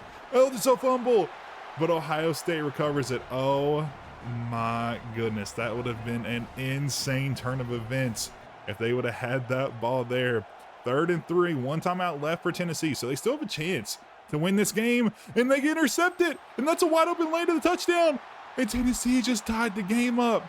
Oh my goodness, Ohio State, what are you doing? That is the worst read of all time. Tennessee just, I'm lost for words. I'm actually lost for words. But Ohio State has plenty of time. Oh my goodness. They still have time, I guess. But this game is now tied after that crazy interception. 2nd and 2 across the middle. That's a wide open wide receiver. The cornerback just couldn't keep up with them. Ohio State will use a timeout. 1st and 10 from their own 40. A minute and some left. They're going to get the quarterback keeper, and he's going to be across the first down line, and he's going to get some more, and they're inside the red zone. They have a minute. This is game. All they need is a field goal, and they have 1 timeout. And with a couple seconds left on the clock, they're going to put it up and through the uprights. And Ohio State has dethroned Tennessee as the national title winners. What an ending to that one. Ohio State escapes with the victory, and Ryan Day gets his 2nd in this dynasty run, nearly 10 or over 10 years apart. Josh Heupel comes up just short for his 5th in 6 seasons, but they made the title game, 5 out of 6 times. It's absolutely crazy. That pick there at the end in the 4th quarter, I thought that was going to send us into overtime, but then Ohio State just trucked it down the field. The quarterback keepers got them a ton of yards, but this is probably the best game of the dynasty so far, and it just comes so late into it. It's just a crazy run. And looking at the passing stats, Ohio State had a 14 for 24, 132-yard day. Tennessee, on the other hand, with the Heisman winner, just only threw 8 times. I mean, they scored a touchdown off the interception, so you really don't expect them to have a ton of yards. Rushing, they had a really good day. Their freshman running back, 9 carries, 83 yards, which is pretty good, close to the century mark for a backup running back. Ohio State didn't have the same success though, but they still won, so I guess it doesn't matter. And after that crazy finish to the national title game, Tennessee will end up with the number 1 class, Oklahoma 2nd, Michigan, Nebraska, Notre Dame, Ohio State all the way down here at 8th. They were only able to get 1 5-star in this class. And the SEC will get the 1st, 3rd, 4th, and 5th, 6th, and 10th. I think this is their worst class terms of like teams in the top 10 so far. Oklahoma, Penn State, Ohio State, Georgia, all up there. So I think the Big Ten starting to get some of those programs that will be a little better recruiting. Big 12 has Missouri with the top 25 class, West Virginia, Memphis right behind them. ACC not as good, a top 35 class, and that's it. The American doesn't have a top 50, has a couple top 60s and 70s. Pac-12 does have a top 50, 2 top 60s, a little bit better than the American, which has been flipped from years prior. Mountain West Conference, 2 top 100 classes, if only just barely. Sun Belt with almost a top 50 class with the UCF. They're a top 20 team in the country. Very impressive. I do think UCF is moving up this year. Actually, no, I don't see them on the list. Maybe I'm not seeing it, but I don't think they're moving up this season, which is pretty interesting. The Conference USA, a handful of top 100, a top 70 as well in Appalachia State. And then the MAC does get 1 top 100 class in Liberty, and then pretty much bottom of the barrel. And looking at the top high school process, Michigan gets the number 1. And then from there, we have a couple, other big name programs. I still haven't seen like any small schools go in and get like a top 20 player or anything. If I do see one, I'll obviously mention it, but just. And looking at the top transfers, Oklahoma gets the number 1. Tennessee loses The number 2 transfer in the portal to Notre Dame. BYU picks up one. USC loses a couple. Tennessee loses another in a wide receiver after they lose their quarterback probably to the transfer and probably to draft. They lose a halfback as well. Tennessee may be down and out this season. Who knows? Nebraska loses 3 in a row. But if history is any indication, Tennessee will be back on top again. They've lost a lot, but been able to recoup. They got the number 1 class, so I think they'll be all right. In season 13, we'll see another interesting year. Georgia Tech finishes at the top of the SEC. Ole Miss, Michigan, Utah behind them. Multiple teams that you don't really see in the SEC. Obviously, Ole Miss is from there. Boise State still hangs that around up there. But Ohio State and Tennessee, 2 teams that were in the national title game last year, won't even make the playoffs this season. So unlucky number 13 for both of them. Texas, Penn State, teams that got promoted last year, will finish a little bit higher than relegation. But Michigan State, Indiana, and Nebraska will get relegated to the Big Ten. And then from the Big Ten will be the number 1 overall LSU Tigers. They're on a perfect 12-0 season. Can they be the first one to finish, 15 or 16-0 this year? Florida finally gets promoted back to the SEC, and so does Florida State. So we'll keep that rivalry in conference. Miami still here. Memphis had a solid year. They may see an appearance into the college football playoff. Who knows how that's going to work out for them. But Utah State, Mississippi State, and UNC will all be going down into the Big 12. And the Big 12 will send up Washington State, Texas Tech, and Arkansas State, who's been making a decent run, taking a couple years. They've not steamrolled like UConn did way back when. They've just been slowly building up into the ranks. Speaking of UConn, they're still here in Tier 3. Rutgers is up here as well. Buffalo, pretty solid run up here. They're a 2.5-star school now. Maryland's here. But the 4 teams going down are going to be Tulsa, Kentucky coming off a promotion last season, Kansas, and then Miami, who's had a really solid run of it. I think they came all the way up from the MAC or like the Sun Belt, but they just haven't been able to get anything going since they lost their coach a few years ago, so they'll be moving back down. And then in Tier 4, we'll have West Virginia, UCLA, Northwestern, and Baylor all get promoted. New Mexico State barely misses a promotion. Louisville still down here. ODU, North Dakota State sticking solid around here, but we'll see the demotion of Washington State. Charlotte had a good run. They've been promoted into Tier 4. Arizona and Wake Forest will round us out in the ACC, demoted to Tier 5, which means Bowling Green State and Iowa State. No, UCF will take the spot. I thought Iowa State got another promotion back into the P4 for the first time in a long time, but they don't get it. UCF finishes in the top 20. And we'll see CMU, Navy, and East Carolina go down. And the Pac-12 will send up a ranked MTSU. And the 3-way tie comes out with Wisconsin on top. They'll see a promotion into the ACC, which will say Troy and Virginia. Virginia making it back up a rung after they've fallen down so much. UAB will fall down here. Mountain West Conference will see Colorado State and Fresno State make the move. Tulane has fallen off a lot as well, and they'll be moving down to the MAC. And then North Texas and App State will be making it up a run with South Alabama going 0-9, falling down. And then from the MAC, we have 2 ranked teams in the MAC, JMU and Marshall, and will be promoted. And then Jacksonville State will be our other one getting promoted as well. And with Tennessee not in the college football playoff, it feels like anybody's game this year can win it. And it's going to be LSU versus Washington. 29-1 between the 2 teams. LSU has a chance to be our first fully undefeated team in this dynasty, I do believe. And it's going to be a 1 versus 2 matchup, which is another, I think, first. I don't remember a time where it's been 1 versus 2. We've had like 1-3, 2-3, stuff like that, but not a 1 versus 2. Some other teams in here: Marshall, West Virginia, Florida, who's fallen on hard times, finally got themselves going. Maybe they'll get into the S, or did they? I think they just got promoted. Yeah, they just got promoted into the SEC. So maybe they'll have a run at the title game they got in a few seasons ago.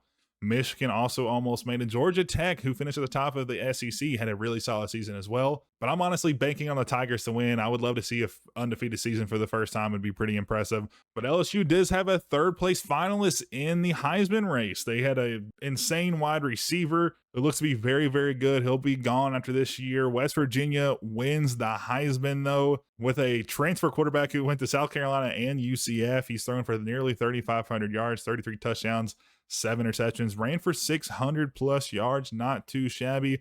Looking at LSU's wide receiver, though, He only has 1,400 receptions, 14 yards. Does he have any rushing yards? No rushing yards. So pretty low in terms of playing so many 15 games. I feel like that's a little bit low for a top finalist. And looking around the country, Florida has a number one quarterback in terms of yards. Chad Butts is up there as well. He'll be in the title game against LSU. Virginia up there as well. A couple of players. North Texas has a quarterback up there as well. Michigan has the number one leading rusher in the country by a decent amount, especially since second place isn't going to be playing. He played one less game, had 80 something less yards.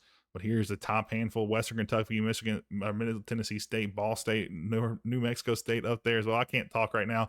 Georgia Tech with the number one wide receiver, 1,430. I feel like it's been down a pretty significant amount. I feel like we always had like 15, 16, 1,700 plus receivers this year, but that's just not the case. And looking around the country for staff moves, Scott Scatterfield finally retires. So does Manny Diaz. Jed Fish went to the NFL. Kirby Smart moves once again, man. He keeps moving. Like, he's been settled down for a couple years in Indiana. Now be at Clemson. Satake, who just led LSU to the national title, is going to go to USC by his own accord. That's absolutely crazy. Absolutely crazy. Will Stein goes from UCF to SMU. Luke Fickell going from UConn to Minnesota. Colin Klein going from UCLA to Michigan State. Greg Harbaugh Jr. up there as well. A couple other. Kalen DeBoer going from USC to Indiana because he was fired at USC. Jason Eck going to UConn. I don't see any other big names. No Steve Sarkisian this year, unfortunately. And LSU with the ball. 4th and 1, a lot of the line for the LSU Tigers. Perfect game and all. They throw interception. He had his man wide open. He was in between the safeties. If he would have just lofted it a little bit, and that could be the game deciding turnover. Oh my gosh, we get straight into this one and it's already on fire. It's starting to rain now. Dynamic weather coming into play. Will that affect things? Incomplete pass. 4th and 3. Tigers need one stop. Washington's not going for the field goal, so they're not going to try to go up by 2 full touchdowns or nearly 2 full touchdowns. They'll be content with a touchdown and field goal lead, and they get the first down. 2 missed tackles, and that decides the game right there. Tackling has not only decided 1 but 2 title games in this dynasty. What a crazy finish there. Washington will eventually get a field goal to put them up 13, but the Tigers' perfect season comes to an end. And the Huskies will win the national title and take down the undefeated Tigers. I thought we were going to get our first undefeated team in this run, but it wasn't meant to be. They had a pretty dominant performance. They had 316 yards of total offense. That's probably one of the better marks in this dynasty run. Passing game for LSU wasn't too bad, but looking at Washington, they had a pretty solid performance as well. 127 there. Rushing should have been probably, but yeah, 155 yards for the sophomore Jonathan Bryant. If he chooses to stick around, they'll have a pretty solid team next year. And then LSU just couldn't keep up. But looking at Washington, 15 attempts, 155 yards, 10.3 average, and 3 touchdowns. The ground game was insane for the Huskies, and that's pretty much why they beat the Tigers. And now we're on to our 13th National Signing Day. Ohio State takes a number 1 spot, spending $4,400 in NIL. That's a ton more than anybody else. They do get 9 5-stars. Michigan's right there with 7. Notre Dame, Tennessee, Alabama to round out our top 5. SEC starts to get back to their old ways. They have 7 of the top 7 and then 8 of the top 10, with the Big Ten coming with 8th and 9th in Oklahoma and Georgia. Big 12 has a top 25, a top 30, and then the number 1 team in the country has a top 32, but they are losing their head coach. So that could play a big effect next season. ACC has a top 40, a couple top 50s as well. The American nearly has a couple top 50s, but they do have a couple top 60s. Pac-12, 1 top 60, have a little bit worse class than their counterparts in the tier 5 ranks. Mountain West Conference has a couple top 100 classes. Sun Belt has a really solid class in 63rd to Virginia, but outside of that, nobody else in the top 100. App State breaks the top 50 for Conference USA, so they'll have the best recruiting, or one of the best recruiting classes in tier 6. And then to round us out, the MAC does have a top 100 class. JMU and Marshall 2 ranked teams don't have a top 100 though, so they'll probably fall off pretty significantly in the next couple seasons. And then looking at the top high school prospects, you can see BYU does get the #1 player in the country, which is pretty interesting. Tennessee gets a couple as well. Ohio State gets a couple. Obviously, these classes are at the top, but I'm pretty interested that BYU, who wasn't even like in the top 10, gets a #1 overall recruit out of the high school ranks. And then looking at the transfer portal, Clemson loses some, Nebraska loses another, Notre Dame loses one. Pretty sparse, or pretty spread out evenly. Not everybody losing a ton.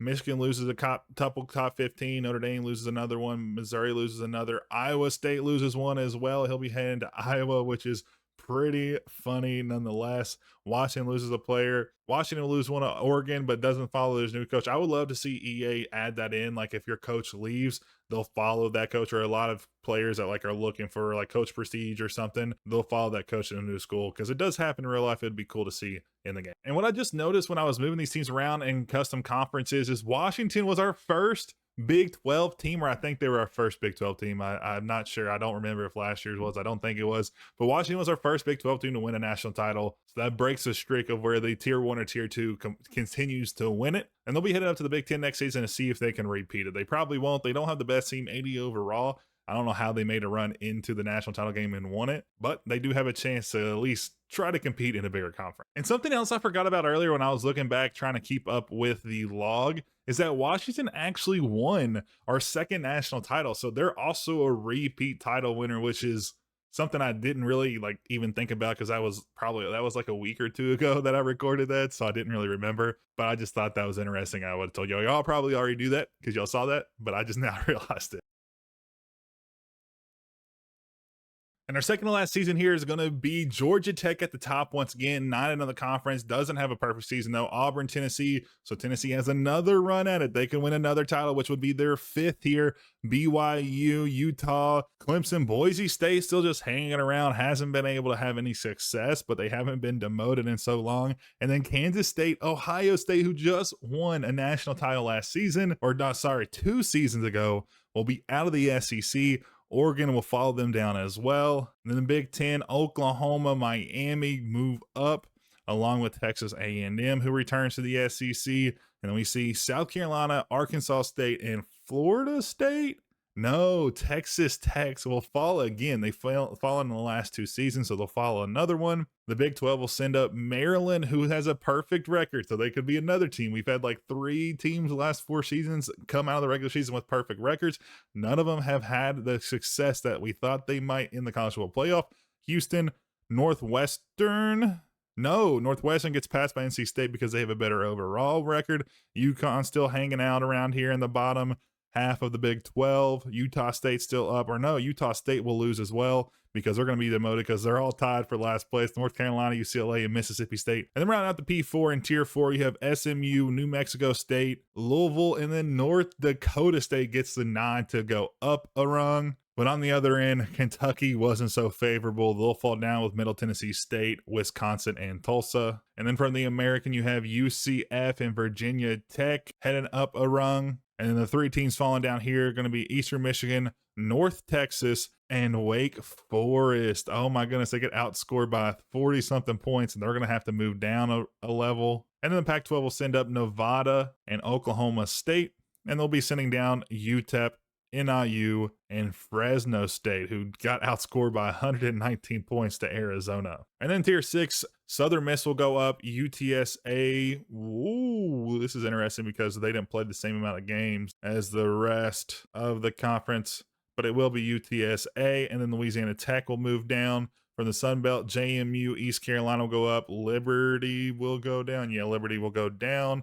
And then Conference USA sends Kent State and Delaware up. And then Navy. Navy just hasn't had a good run. They've been moving up and down, but they just haven't been able to go up consistently as they'll move back down the MAC. They'll be replaced by Air Force, Western Michigan, or Georgia Southern. Yeah, Georgia Southern, they have more points than the other teams they're tied with. And our second to last national title, we'll see a new winner come out of this. Miami versus Georgia Tech, who Georgia Tech ran the gauntlet. They have been on the run since the first round as the 9th seed. They beat down Colorado. Colorado's been like so close a few times. They've been really close to getting back to the title game since they won 2 and 3 years, but just haven't been able to do so. But Miami's also here as well, and they're trying to win the SEC another title to put them back up top secure and sound. And looking at the Heisman, you can see why Maryland had a really solid season. You can see why they went 12-0. They had a really good wide receiver who won the Heisman. They had a really good quarterback who's only a sophomore redshirt. So it'll be interesting if he goes to the draft or not. NC State and then Miami,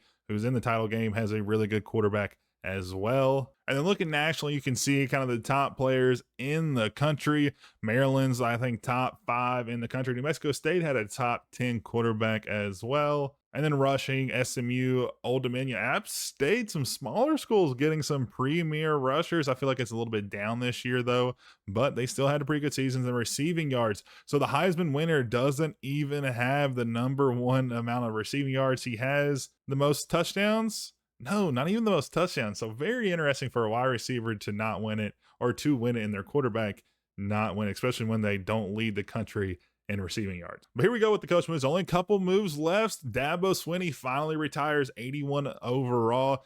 Eli Drinkowitz goes from Kansas State to Ole Miss after he's fired. Clark Lee goes from Iowa to Arkansas State. Alec Golish moves. Jeff Levy moves as well. And then Sarkisian. We haven't seen Sarkisian move in a couple years. Kirby also stays in the same spot this year. So a couple of our guys that kind of constantly move haven't moved this year. I'm interested to see kind of where they'll end if they move next year or not. We come into this game with it tied. I think this might be the first game where we've actually come into it all tied up by Miami with a great block out there.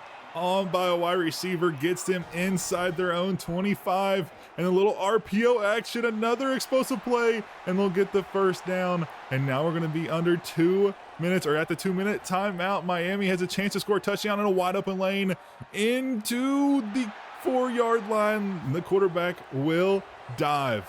They are 2 yards away at this point after a flag, and the quarterback's going to keep it and get in. How many quarterback keepers have we seen in this dynasty that have given the team the edge? That's going to be another one as Miami goes up by a touchdown. And now it's time for Georgia Tech. Can they answer? Can they put a touchdown up starting back from their 25? And the first play of the drive, or one of the first plays of the drive, was an absolute dot out there to the left-hand side. They'll get 5 yards the next play. They'll go no huddle as well. They'll hike it. The defender almost batted that down, but a good play by the quarterback. They'll call a timeout. 1:07 left on the clock. They're inside their own 50. They don't have that far to go, and he was hit as he threw it. And that's going to be a big man interception. Does he have enough to get it across the line? And he does. What a crazy play. The defensive tackle, gut out and everything, will get the pick 6. And that one will ice the game for the Hurricanes. And what a way to fumble it. The last time Georgia Tech was in the title game, they got absolutely demolished, 30-0. This time they lose on some crazy play there at the end. And Miami will win their first national title. I think they're the 9th or 8th team to win a title in this dynasty, and we only have one left to go. I'm interested to see who it is. We've had some crazy finishes. This one may be one of the crazier ones, and it was the 14th national title game of the video. Tennessee #1, Ohio State, Oklahoma up there, Michigan, Auburn as well. SEC has a top 2. The 2 doesn't have #3, but then they round out the top 10 pretty well. But the Big Ten has Oklahoma. They're always going to, I think they've always been in the top 10. They might have had one season where they've fallen out of it. Texas A&M, Georgia, Nebraska, Miami, who just won the national title at 12. And the Big 12 has 2 top 20 teams. Not too bad there. ACC, not even close to the same level as the Big 12. That's probably the biggest separation we've seen. American has 2 top 50 teams and then a couple in the top 60. And then the Pac-12 only has one in the top 60, only one in the top 70. So very much weaker than the American, which should be on the same level as them. Look at the Sun Belt. They have one top 100. Cincinnati, who still hasn't been able to make it out of the Sun Belt at that 100 spot. Mountain West Conference has two in the top 100, with San Diego State coming all the way up at 82nd or 92nd. I'm not exactly sure which one. I can't see it now. Army, Navy, now in the same conference, both with nearly top 75 classes. Conference USA has 5 in the top 100. So they're definitely one of the best, or if not the best, tier 6. Yeah, tier 6 school. And the MAC comes in this season without a top 100 class, which they've been pretty consistent last few years of getting that. But looking at the top prospects in high school, you have Ohio State getting the number 1 overall, Michigan right behind them, Auburn, Michigan again, Ohio State. So Ohio State and Michigan going back and forth. And look at the top transfer prospects. Oklahoma, Notre Dame's going to lose all the top 4. LSU up there, Michigan as well, losing to Miami, Penn State, Colorado losing out, Georgia Tech getting one of Colorado's best players. Tennessee losing a couple more here as well. One to Auburn, BYU picks up a couple. So all in all, I think a pretty standard recruiting or pretty standard transfer portal, all things considered. And for our final season here on the promotion relegation dynasty, we have Colorado, Michigan, Oklahoma rounding out the top 3 of the SEC. Alabama probably won't make the playoff this year. All the other teams have a chance. Tennessee won't be able to get another title to their name this year. Boise State still rocking hard there, but Miami, who just won a national title last year, is going to fall down below the SEC into the Big Ten. Auburn, Penn State will fall down as well. It's crazy kind of how those teams flip so quick. They win a national title and they're like at the bottom of the league. USC, Ohio State, and Illinois will be bumping up. Georgia won't make the last promotion out of the Big Ten. Ohio State, who just won a national title a few years ago, I don't know if it was last year or 2 years, I think it was 2 seasons, maybe even 3 seasons ago, they will move up to the SEC. Oregon, Missouri, and Kansas State will drop out of the Big Ten into the Big 12. Replacing them will be TCU, South Carolina, and West Virginia. And the 4 teams moving out of the Big 12 are going to be New Mexico State, SMU, Rutgers, and Arkansas State. Moving to the ACC, we have Virginia Tech, Nevada, UCLA, and Miami, Ohio moving up the ladder. Iowa State doesn't get the promotion back to the Big 12, which I think technically would have been like them getting one bump. I think they started out in the ACC, so if they would have got promoted, they would have finished a tier higher after going all the way down and touching, and not even touching, getting into the MAC. They would have moved back up one level, which has just been absolutely insane. Moving out of the conference, though, will be Mississippi State, Utah State, Kansas, and California. Syracuse, Appalachian State will move up. And then the 3 moving down are going to be Kentucky, Duke, and Middle Tennessee State. Unfortunately, the Wildcats couldn't hold on there for the last one. They'll be moving down to tier 6, which is just absolutely crazy.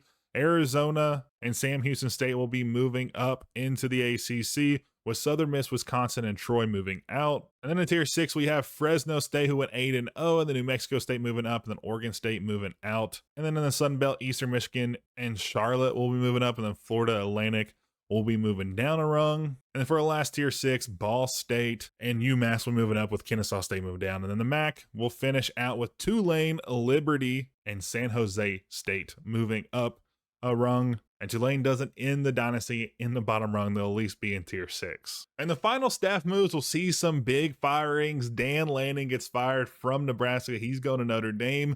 Lane Kiffin gets fired from Oklahoma. He's headed to Ohio State, which means Ryan Day, where's he at? Ryan Day got hired by Nebraska. I don't know why he left. He did this last time. He didn't have success, but he left again. Kentucky fires their head coach. Brian Brom also gets fired. Scott Frost goes from Memphis to Minnesota. Jeff Levy goes from Kansas State to Missouri.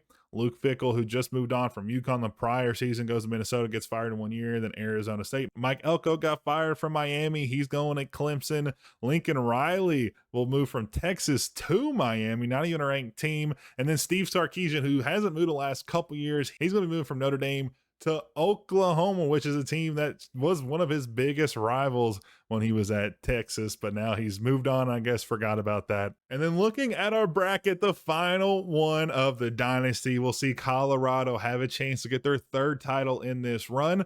That would put them, I think, securely in 2nd place. I think they're tied right now with 2 with Washington and Ohio State. So if they win this one, they'll be right behind Tennessee, who has, I think, 4 I don't think they ever got their fifth. And then Maryland will also be there. USC never won one. I don't even think they made a title game. Ohio State almost comes close after they fired Ryan Day.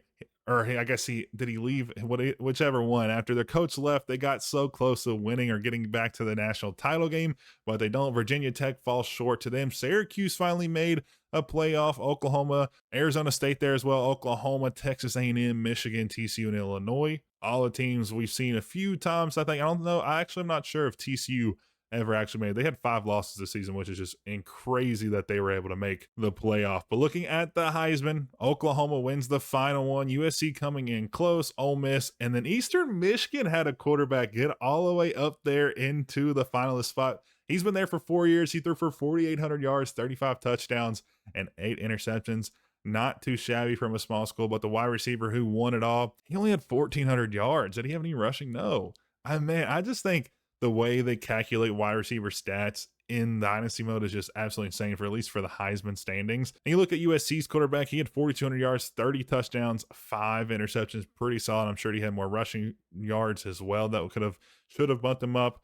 And then Ole Miss didn't have that great of the season in terms of total yardage. And then looking nationally, Eastern Michigan's quarterback led the country in passing yards as pretty easily, I would have guessed that because he had nearly 5,000 yards and only like 13 games played. And then looking at rushing, Northwestern had a really solid back, almost 1,800 yards, which is like one of the highest marks we've seen in the last few years. I think most have been around that 14 to 1,500 mark when we looked at it during the national title game. And then receiving, Eastern Michigan had a #1 receiver in the country, 15 or almost 1,600 yards. But somehow, Oklahoma's wide receiver was in 3rd place, but still almost 200 yards less than the #1 wide receiver. And he still got the nod for the Heisman, which doesn't make any sense. And here we are at our final national championship game of the video. Maryland, everybody predicted them to be here. Colorado, a team who we've seen so many times come to the mountaintop. They've won 2 national titles. They've lost probably more than that. Can they finally get their 3rd one and break the tie between them and Ohio State and Washington? But the first play we'll jump into will just be over 3.5 minutes, and it's going to be a sack. And Colorado doesn't have the time to play around. And I don't know why the field flipped there, but it did. But Colorado on 4th and 12 across the middle, and the receiver had it in his hands, and he dropped it. But even though they turned the ball over inside their own red zone, their defense has stood insanely tall, and I thought they were going to get a sack, but they'll stop him before he gets a first down or a touchdown. So Maryland will settle for 3.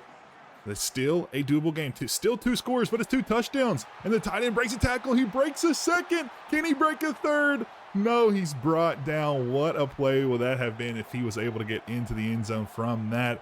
But the quarterback drops back. He tries to scramble. Doesn't get that many yards, gets them to 4th and 9. They have to convert this. If they don't, it's game over. And that's going to be an interception in the end zone. Another interception late in the game in the end zone will end a bid for a title. And Maryland will be our final title winner, and they're going to get their first of the dynasty. I think that makes it, 11 teams that won, or maybe 10 on the dot.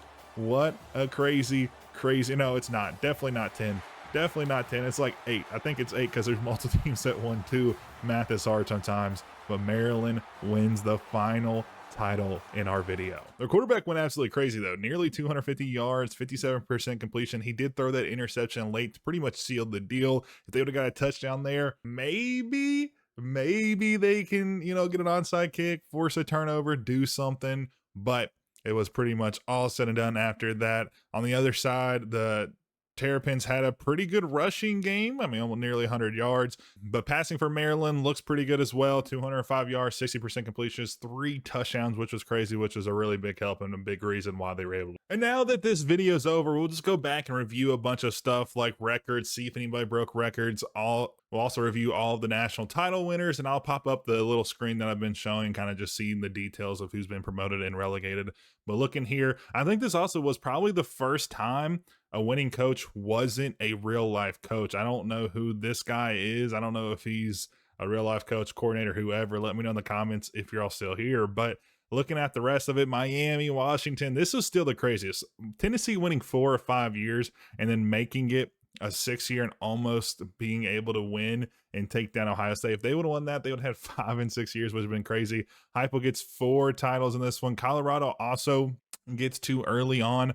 Ohio State won the first, and then Washington won the second. And then even UConn made it here, which was crazy. I forgot that UConn made it all the way to the title game. They lost out, though. But them just making there was pretty incredible, to say the least. And then we can also see the Heisman Trophy winners. Most of them went to quarterbacks. There was one running back sandwiched in there a few seasons into it. But you see Bryce Underwood when he went to Tennessee, which is pretty funny. But then, a bunch of these guys aren't real life players. So you may not know. Tennessee won 3 Heismans, though. Yeah, Tennessee won 3. Oklahoma won 2. They won 3 as well. Maryland won 1. Okay, so Ron Vesey won it last year. I remember that name when I was looking at the stats. I was like, I thought he won, but I knew that it was a wide receiver. But he won it last year, won a national title this year, so that's pretty cool. And then everybody else, I think, Maryland also won 2 as well, 2 quarterbacks. So pretty consistent, winners there. And then a new feature this year, you can go back and see every single, record of what happened during the season. You could go all the way down and look at the last team in the game, which is just crazy. They've never had this much depth in a game, but you can kind of see the top 10 to the last handful of years. Obviously, the number 1 team's a national title winner. And here's, we're getting into the Josh Heupel 3-peat years. I just still think that's so crazy. He went 3-peat, and it just baffles me that Tennessee was able to pull that off. Brent Venables also got one a handful of years in there. UConn also almost went back-to-back and got there. Big Ten was pretty solid in 2029. SEC pretty much dominates most years. This year they had over half of the top 11 there. I would love to see EA put 12 teams. I don't know why they don't have 12 teams on this, because there's 12 teams in the playoffs. It would make a lot of sense. Obviously, not all 12 teams would make it, but I digress. Anyways, and then looking at the last few years, pretty standard stuff from what we've seen before. And then looking at the records, I don't know why EA doesn't have the years on here, so I have no idea if anybody beat him. Obviously, I know the passing yards isn't, because Case Keenum, I don't think anybody will ever pass that 20,000 game. But looking at the game records, nobody broke anybody national records. Looking at the season records, again, nobody broke it. So nothing really too crazy happened in terms of records being broken. And then looking at the team historical stats, Michigan ends with the number 1 total in wins. Alabama starts out your dynasties as the number 1, but Michigan was able to come back. I guess there were some dark years as an Alabama fan. Oklahoma up there, 3rd, Penn State and all of them, not too shabby. And then look at national championships, Alabama's still number 1, Michigan's up there. Tennessee has jumped all the way up into 5th place after they got 4 in this dynasty. Oklahoma up there after they got 1 as well. Ohio State got another, or they got 2 in this one. Notre Dame doesn't have any, but they're still in 3rd place. Same thing with Michigan. They didn't have any, but they're still in 12th. And then Alabama didn't have any, but they're still in 1st. And then same thing for Heisman's. Oklahoma will secure their spot as number 1 after they got 3. USC didn't have any, I don't think. Notre Dame didn't have any. Ohio State, none of these teams. Auburn, I don't think anybody. But even Tennessee, when they had 3, I guess they got 3, and the Maryland got 2 in this one, so they moved up a lot in this. And looking at the number 1 classes, Alabama was up here, Georgia was up here, Notre Dame, Ohio State, Tennessee, a lot of these guys getting number 1. Oklahoma, who didn't have a ton of number 1s, they had a ton of top 5s, though. I'm interested. They're still down here, I guess. Obviously, Ohio State, Alabama, Georgia, those are always going to be around there. Texas in the top 5 a lot. USC was there. But Oklahoma, I feel like they were in the top 5 every single season, maybe except for 1. So that's pretty impressive that they only have 13. I guess I feel like all 13 came in this dynasty run for sure. And then we can look at the draft picks. Notre Dame still number 1. Ohio State at 2nd. USC, Alabama, Oklahoma, Texas. Tennessee, I feel like I had a lot, but I'm sure a lot of these other teams still have players. Obviously, EA doesn't do it based on kind of how you did or accolades in colleges. It does it by overall. So I'm sure that the top teams had the best teams, even though the results on the field probably favor Tennessee and some of the other schools that won multiple, like Colorado, Washington, Ohio State. Even Ohio State's really up there. They probably had the higher rated teams rather than having more on-field success. And as we end here, we can go over the mass data for the whole dynasty run. And we'll start off with most promotions, and that's going to be a tie between 7 teams. So a lot of these teams were moving up pretty frequently, but a lot of those guys were also moving down, so they never really got to the highs of the highs. And then moving to the most relegations, Oregon State got relegated a ton. Navy and Duke right there tied with him in 1st place. The biggest movers, though, are going to be FAU and Virginia Tech. They moved 10 out of the 15 seasons. You also have a couple teams with 9, so they moved most of the time as well. So a lot of these teams were moving up and down, never really had any consistency, and never really stayed in just one conference at any one time. The biggest promoters, though, are going to be a two-way tie between Buffalo and Miami of Ohio. Miami of Ohio went from the Sun Belt all the way up to the Big Ten, and Buffalo went from the MAC, the bottom tier, all the way up to the Big 12. And they hung around there for a while. The same thing with Miami. They were hanging around there for a pretty significant amount of time. And you have a two-way tie for second place with 3. And then the biggest demoters, though, this one was really interesting because you see a lot of Power 4 teams here. Duke and Kentucky, unfortunately, are tied for first place. They both started out in the Big Ten, but they ended up in the Mountain West Conference, which is just abysmal. At least they didn't hit up in the MAC, which is what Navy did. They went from the ACC all the way down to the MAC. Iowa State did that as well, but they were able to work themselves all the way back up into a decent rank. I think they were in the ACC when we ended this, so they were safe. Cincinnati was one of their partners in crime, moving a bunch. Oregon State's there as well. Oregon as well. They ended on a very sour note. They were pretty consistent in the SEC, but then they dropped, I think, back-to-back seasons, and so they ended up in the Big 12. They probably would have resurged back into the SEC at some point, but they just didn't have the time. And then moving on from there, you can see the 10 or 15-year breakdown. You can see the conference performance. Tier 1, SEC had 63 appearances. Big 10 had 46.